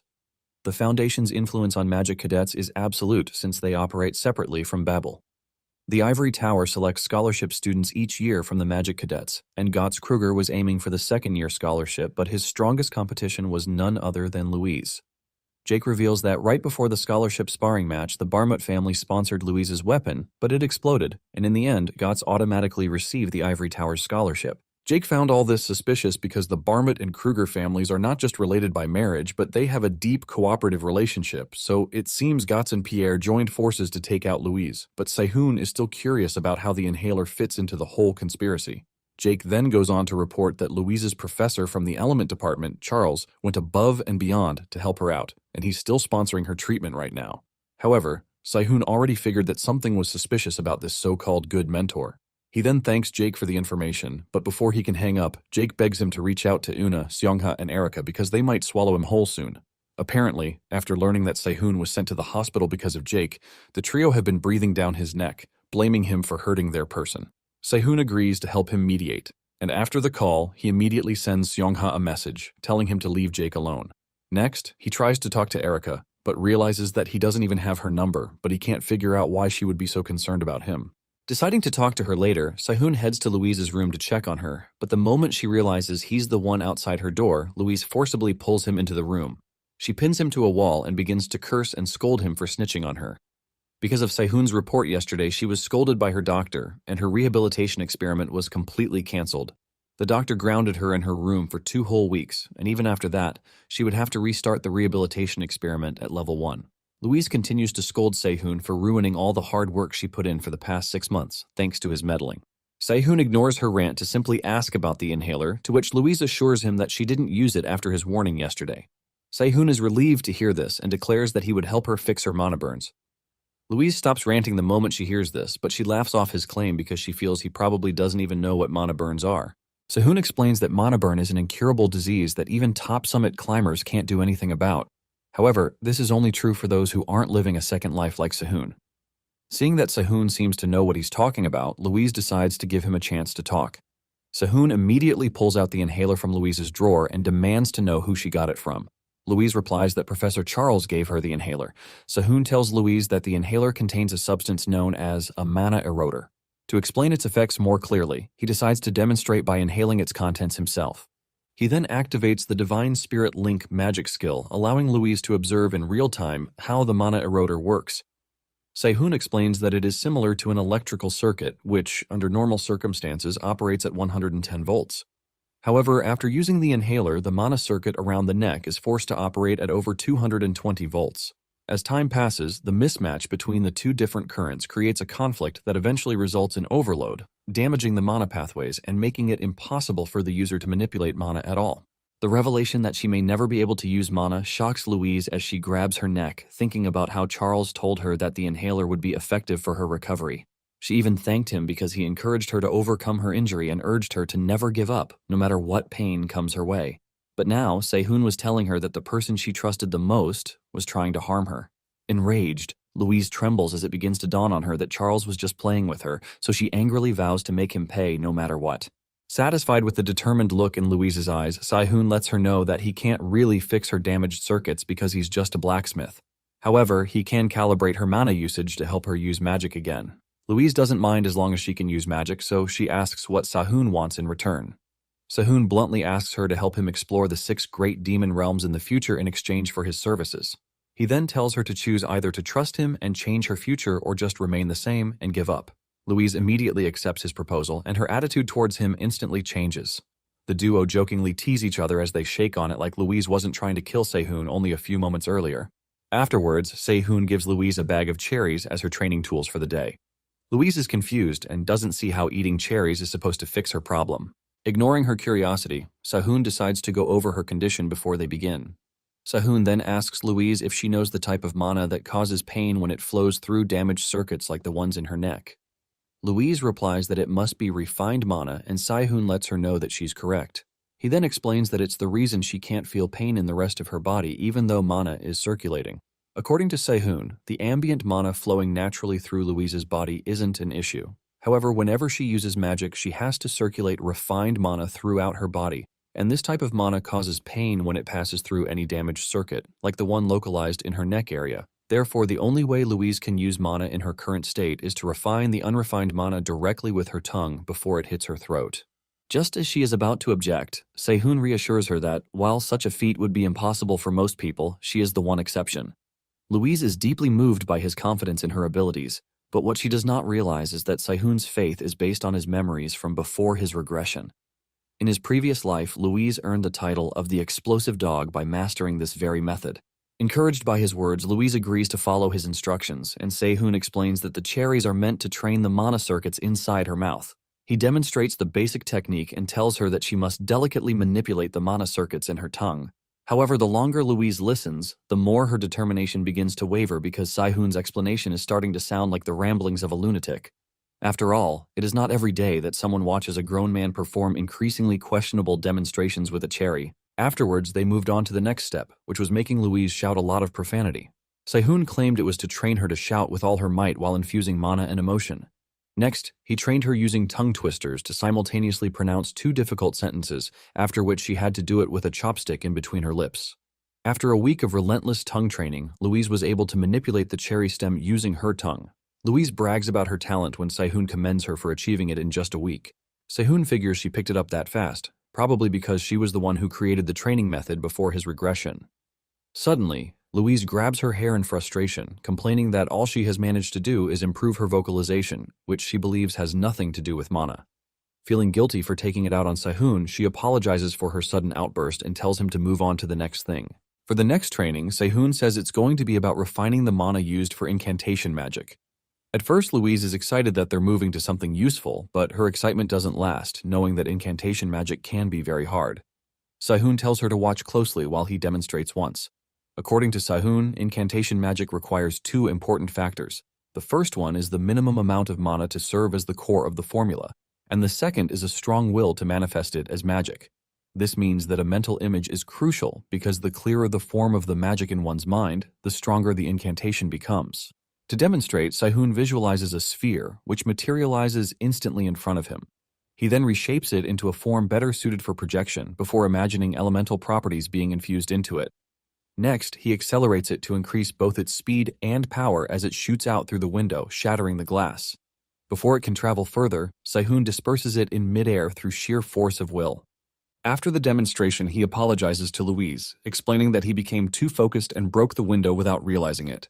He is about to offer to pay for the window when he notices that Louise has been quiet the entire time, so he figures she might be angry. However, Louise was silent because she was attempting to copy everything she had just witnessed. Surprisingly, Louise easily creates a sphere just as Sehun did, and Sehun is amazed that she could recreate it after seeing it just once. She even adds a few adjustments to the flare, such as increasing its size. Sehun watches in excitement as Louise demonstrates the truth that magic defies the laws of this world.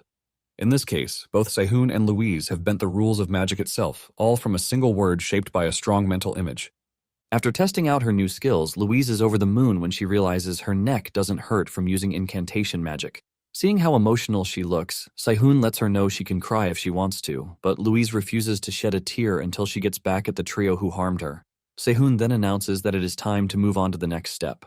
Louise, however, is confused, as she had believed that successfully casting magic without the usual pain in her neck was the final goal. But Sehun prepares to register her for something guaranteed to help her overcome her trauma. Meanwhile, at the Ivory Tower mock training ground, two boys are seen struggling to fight against an overpowered skeleton, but they are being overwhelmed by it. As they're wondering why a mere skeleton is that strong, the boys are soon defeated while the mastermind behind the skeleton watches them from a distance. It was none other than Gotts Kruger from the necromancy department and Louise's nemesis. Just then, he receives a call and orders the fighting freshman to leave the arena while he takes the call. It was a call from Pierre, informing him that someone had posted a challenge against him on the Ivory Tower's cafe board. After checking the board, Gotts angrily slams his fist on the table as he curses under his breath. The public challenge came from Louise, who revealed her condition and announced that she had overcome the damage to her mana circuits.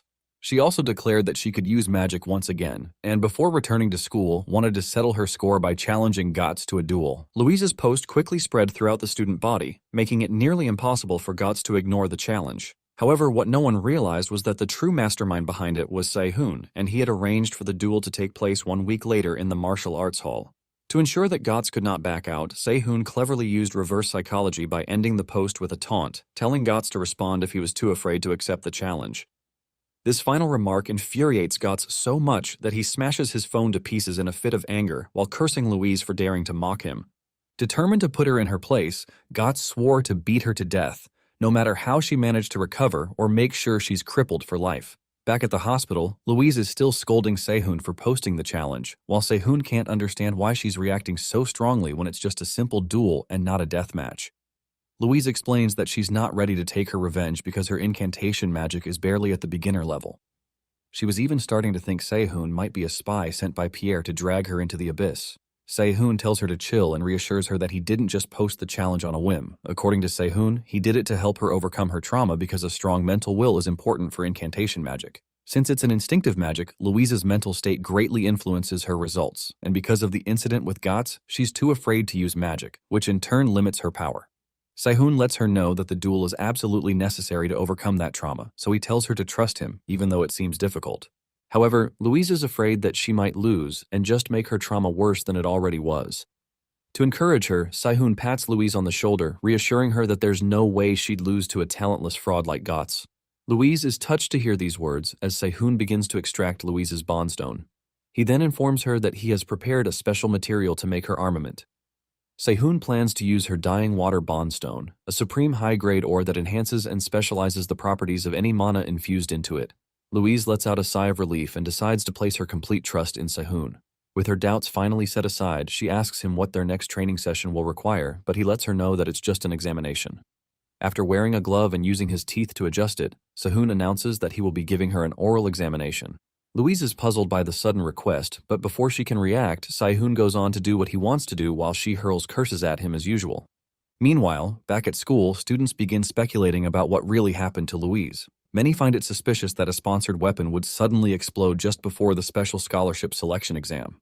One student argues that accidents involving magical armaments do happen from time to time. However, the other dude refuses to believe that such a basic mistake could come from a prestigious blacksmith family like the Barmutts. He insists that a conspiracy between the Barmut and Kruger families makes more sense, given the close relationship between the two. Besides, he points out that Louise would have been the one selected for the scholarship if it weren't for the incident.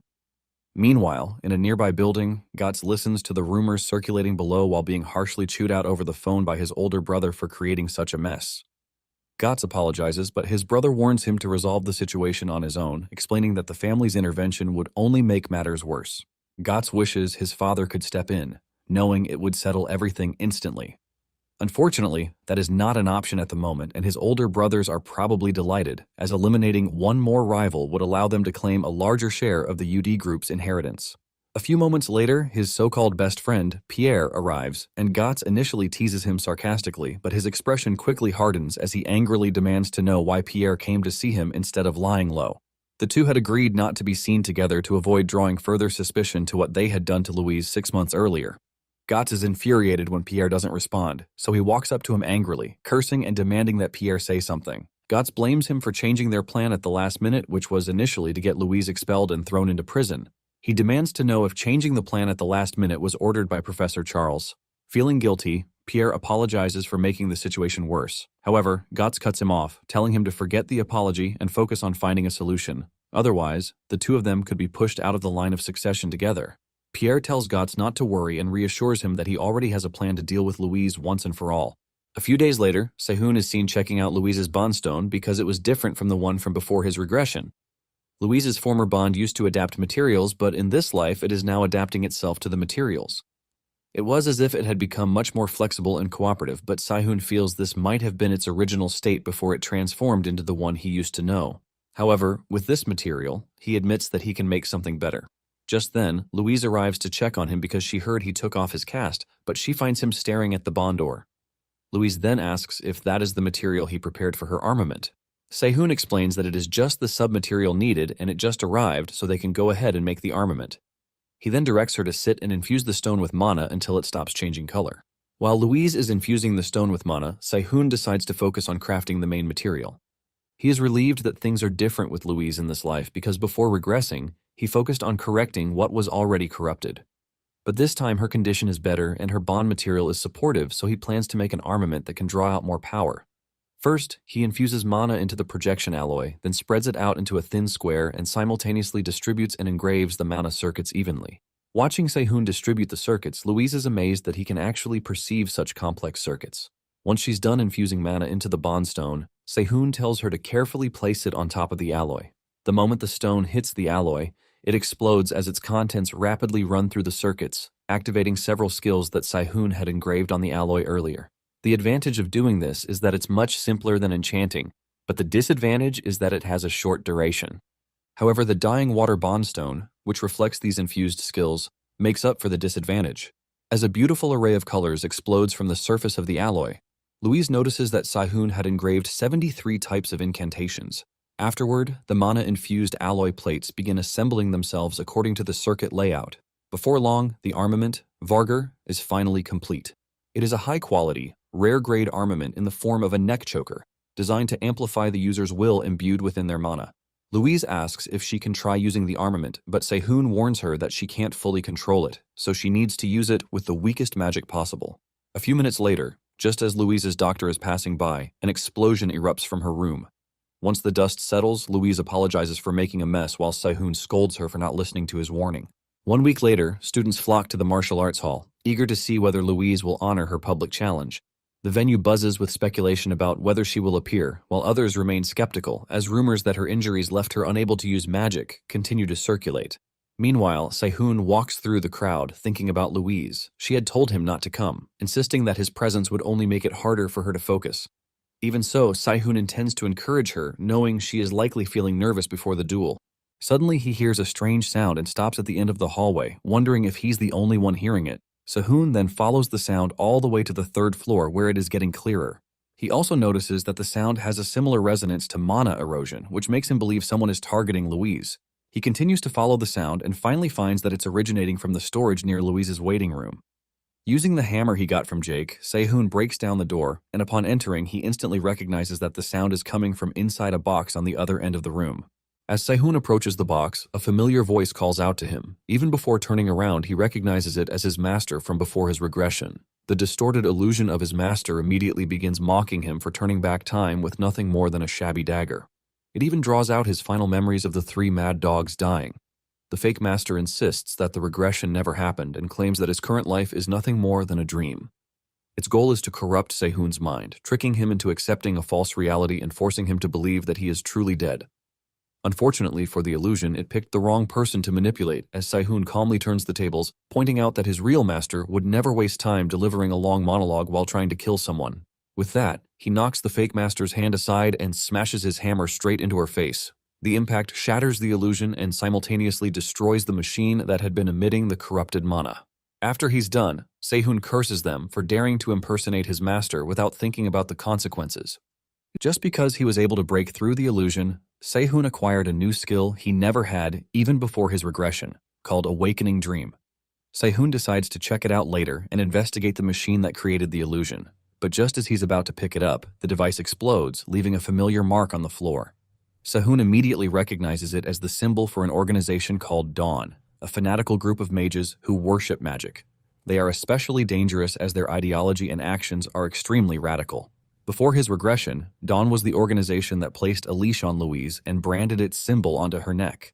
Now they are already setting their sights on her this early, and with only 10 minutes remaining before the duel, Sehun grows increasingly worried about Louise. He was still feeling the lingering effects of the mana erosion himself, which means Louise would likely be suffering even more. Just as he feared, Louise is about to experience the same ordeal as strange noises echo through her waiting room, causing her to snap her head from side to side in search of the source. She was already on edge because of the upcoming duel, but the unsettling sounds only made her even more nervous. Unable to locate the source of the disturbance, Louise instinctively touches her bandaged neck as her resolve begins to waver. She worries that, with the bandage still visible, no one will believe she has truly recovered despite all the effort she put into her recovery. So she decides to remove it, while quietly encouraging herself as she does so. In the next moment, a voice calls her pathetic, and she is abruptly pulled into a dark illusion. Her deepest fears are dragged to the surface, trying to convince her she is still the same helpless, broken girl she once was. Even her confidence begins to crumble as the illusion whispers that the person Sehun believed in is nothing more than worthless trash. Tears stream down Louise's face as she struggles desperately to break free from the mental corruption taking hold of her mind. Fortunately, Louise's resolve begins to rise as Sehun's image suddenly appears within the illusion. Clinging to that presence, she starts crawling toward him while battling her inner demons. The thought of disappointing Sehun becomes the only anchor keeping her from succumbing to the corruption. Then, Sehun's voice echoes through the room, telling her to snap out of it. And the next moment, the door swings open and Sehun steps inside to see Louise collapsed on the floor. She soon regains consciousness and finally snaps back to reality, wondering why Sehun was there.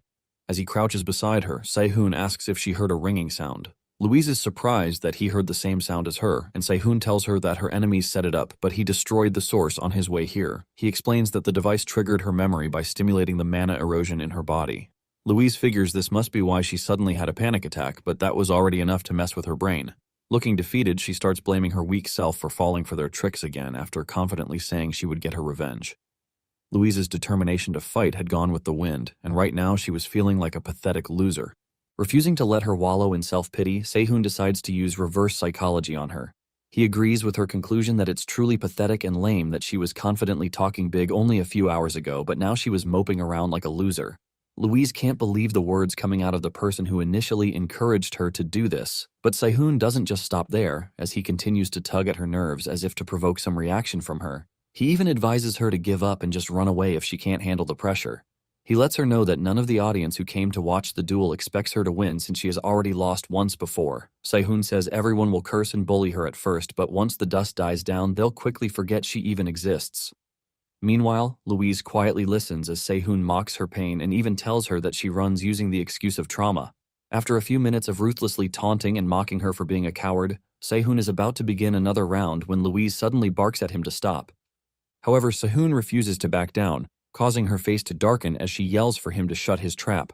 Completely enraged, Louise angrily hurls insults at him, reprimanding him for running his mouth when he hasn't experienced her pain. She suddenly lunges at Sehun like a mad dog ready to punch him at any time. Louise continues to blame him for putting so many expectations on her and encouraging her at the hospital, only to turn around and treat her like trash now. She soon punches him in the face, angrily admonishing him for treating her trauma lightly. She's about to land another punch when she suddenly holds back and settles for just screaming words at him while blood trickles from the side of Sehun's mouth where he was punched earlier. Louise lets Sehun know that she has tried her best not to break down or run away and expresses how frustrated she is right now because of the pressure to do well. After pouring out her heart, her voice breaks as she hurls more insults at Sehun for being arrogant. As if set off again, she yells at him, letting him know that he would be responsible if she loses the duel. Louise is stunned and finally calms down when Sehun gently tells her that he will take responsibility if she loses. This immediately reminds her of how confident he was in her at the hospital and told her that there was no way she could lose to a piece of trash like Gotts. Sehun already told her that he never fights losing battles, so now he tells her to do two things for him. One of them is to trust him until the very end, and the other is for Louise to do her best and tear her opponent to shreds. Shortly after their emotional confrontation, Louise appears in the arena to face her nemesis with Sehun's words engraved on her heart. Like every single dumb villain about to have their peaches handed to them, Gotts immediately begins to taunt and mock her. He asks Louise if she came to face him just to protect her last shred of petty pride. As he summons his expensive skeletons to show off his power, the audience is amazed by his hero-grade armament. Apparently, one of Gotts' skeletons costs at least tens of millions of won, and right now, he has quite a few of them. While everyone else is awestruck by Gotts' arsenal, Louise is disappointed she fell to such a shallow loser, masquerading as a powerful necromancer. Shortly before the match began, Louise could finally see that her opponent was much weaker and more pathetic than she remembered. As soon as the countdown begins, the Vargur armament around her neck begins to transform, encircling her in mana. Louise says she's been waiting for this moment for the past 6 months. At the same time, Gotts, who was just feeling smug only a few seconds ago, is confused when he sees Louise's mana. From his investigation and setup, she wasn't supposed to be able to use mana, so he couldn't understand how she was doing it. The countdown soon ends, and the Vargur transformed into a mask covering Louise's face, except her eyes. Determined to enjoy her revenge as much as possible, Louise begs Gotts to hold out for as long as he can. Still thinking he's the main protagonist, Gotts orders his skeletons to attack Louise, and as they charge towards her, Louise remains calm. Without even moving a muscle, she uses mental magic to stop them in their tracks and encircle their heads with the skill Death Bite. The next moment, she clenches her fist, instantly beheading them with the Death Bite circle. Gotts is utterly shocked as he watches his precious skeletons crumble to the ground like dominoes, yet he refuses to give up. Since he's a necromancer, Gotts believes he can just restore his minions and make them continue fighting. At least that is what he thought until he realized he had also become the target of Louise's death circle. However, before she can activate it, a shield instantly forms around Gotts, pushing the circle off his neck. This shield was the arena's safety mechanism to protect students from killing their opponents during a match. Got reasons that his head would have been rolling on the floor if not for the safety mechanisms. Even so, he could still feel a slight pain from the circle tightening on his neck earlier. Gotts blames Pierre for giving him false information that Louise couldn't use magic because of damaged circuits. Knowing he's just trash and there's no way he can face the monster in front of him, Gotts decides to put himself first by quitting while he's ahead. Just then, Louise coldly taunts him for depending on the safety barrier to survive. Gotts ignores the provocation and raises his hand to surrender, but before he can even finish saying the words, Louise sets the death circle on both of his wrists, ankles, and neck. This time, though, instead of trying to finish him, she only activates a revenge bite, which does exactly what he did to her by destroying his circuits. As soon as his mana circuits are destroyed, Gotts crumbles to the ground, and Louise is declared the winner. The arena falls silent as they stare down at the stage in shock, as if hypnotized, unable to make a sound. Afterwards, Louise turns to the audience and with a cold glare warns that anyone who messes with her will face the same fate. With that, she confidently struts out of the martial arts hall arena, leaving Gotts completely soulless. After the duel, Gotts ends up in the hospital, hooked to an oxygen tube to help him breathe. He was severely injured, and Louise's attack damaged 38 mana circuits, making it impossible for him to ever use magic again. Michael and Pierre came to check on Gotts after receiving several serious complaints from the UD group and Dawn. Michael scolds Pierre for causing them to lose a pawn, whom he admits is an idiot, but is useful because of his talent. Pierre apologizes to his father, and Michael asks how he plans to handle the situation. Pierre explains that he plans to deal with Louise once she enters the ivory tower, and as for Saihun, Pierre suggests dealing with him at the upcoming subjugation practice. He promises to finish Saihun cleanly, but begs his father to provide a little support on his end. Michael considers the request for a moment before agreeing to provide support as long as Pierre's plans don't cause any issues for him. Pierre is about to thank him when Michael coldly warns him that he will be forced to give up his succession rights if he fails again. Pierre acknowledges the warning and promises to keep it in mind. After Michael steps out of the room, Pierre stares down at his so-called best friend as he begins to think about Saihun, who ruined his plans. Meanwhile, Saihun is checking out his new skills, oblivious to the fact that he has earned a new enemy. Saihun's new skill, Awakening Dream, is a self-hypnosis process that forcibly awakens a clouded mind. It is automatically triggered when mental contamination reaches a certain level, but its effect decreases if activated continuously for a short period of time. Saihun closes his eyes as he tries to figure out how the skill works. No matter how he thought about it, he couldn't understand how he obtained a skill he never had in his past life. This is because in order to acquire, one must possess a certain level of relevant aptitude to handle that skill. But Saihun doesn't remember having anything remotely related to this skill. Still focused on figuring it out, Saihun recalls the illusion he experienced in the storage room of the martial arts hall, and it immediately triggers the activation of the Awakening Dream skill. Saihun abruptly awakens as it finally dawns on him how the skill actually works. He notes that the new skill sort of provides a mental barrier for him, and he can even use it with the dream ivory he got from the Ascension Emperor, Ludwig. Just then, Louise joins him, asking what he was doing sitting there alone, and Saihun tells her that he was just meditating. She then plops into the seat next to him, heaving as if she just walked a mile and came back. Saihun asks if she's done with her hospital discharge procedures, and Louise lets him know that she hasn't because she still has tests scheduled all week. Saihun reasons it must be because her doctor, An Jongwon, is a really good doctor. Louise admits that Saihun is right as she explains that Jongwon really helped her in so many ways over the past 6 months she was stuck in the hospital. She then informs Saihun that she already met her professor, Charles, yesterday. During the meeting, Louise pretended not to know about what he did, and Charles maintained his saintly facade. He congratulated Louise on being able to use magic and asked if she would return to the elemental department. He assumed she was going to return, so Charles informed her that he would help her get selected as the Ivory Tower's scholarship recipient. However, before he could finish talking, Louise cut him off and bluntly let him know that she won't be returning. She then thanked him for the offer and informed him that she plans to transfer to the martial arts department when she returns to Babel. She explained that it is because her new magic technique is different from the standard technique used by the elemental department. After he heard her explanation, Charles didn't even react and simply told her to find him anytime she changed her mind. Louise just managed to fake a smile, but thinking about it now, she admits to Saihun that she had a tough time holding herself back from tearing Charles to shreds. Saihun then comforts Louise for exerting self-control as his mind wanders off to the Dawn organization, which he figures Charles must belong to.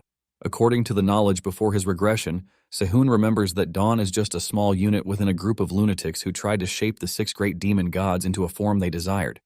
Basically, Dawn is a group of mages that worship magic, and they're within a bigger group called the Watchers.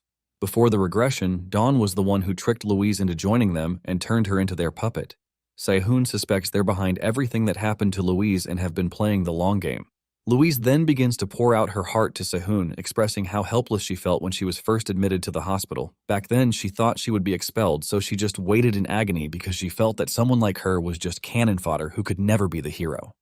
She felt so insignificant that she never even dreamed of getting revenge on those who harmed her.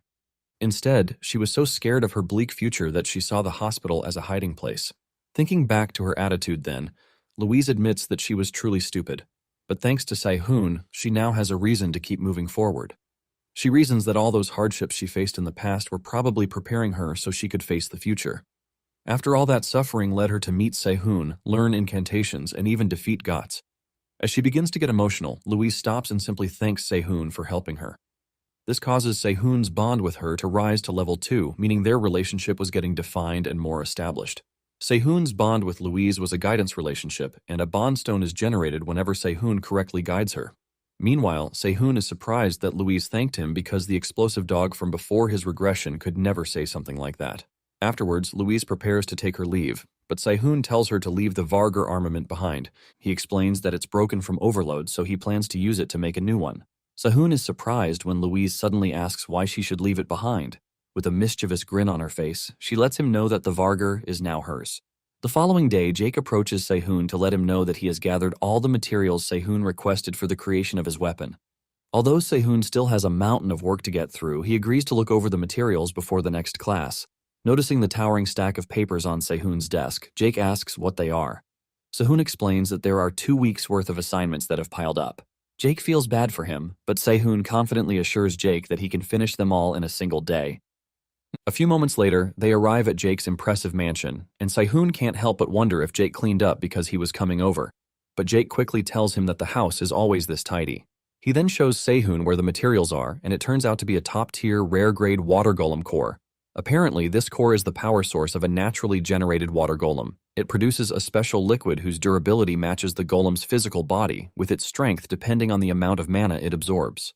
Right now, the core's mana was charged up to 100%. Jake wonders how Sehun plans to forge a sword from it, and Sehun explains that they first have to let the core mature. He then uses the white light style to carefully infuse mana into the core, and gradually, he thins the white light to achieve a more precise infusion. Once the core begins to react inside the water bowl, having reached the limit of its capacity, Sehun stops the process. Jake is confused as he wonders if Sehun is trying to overload the core.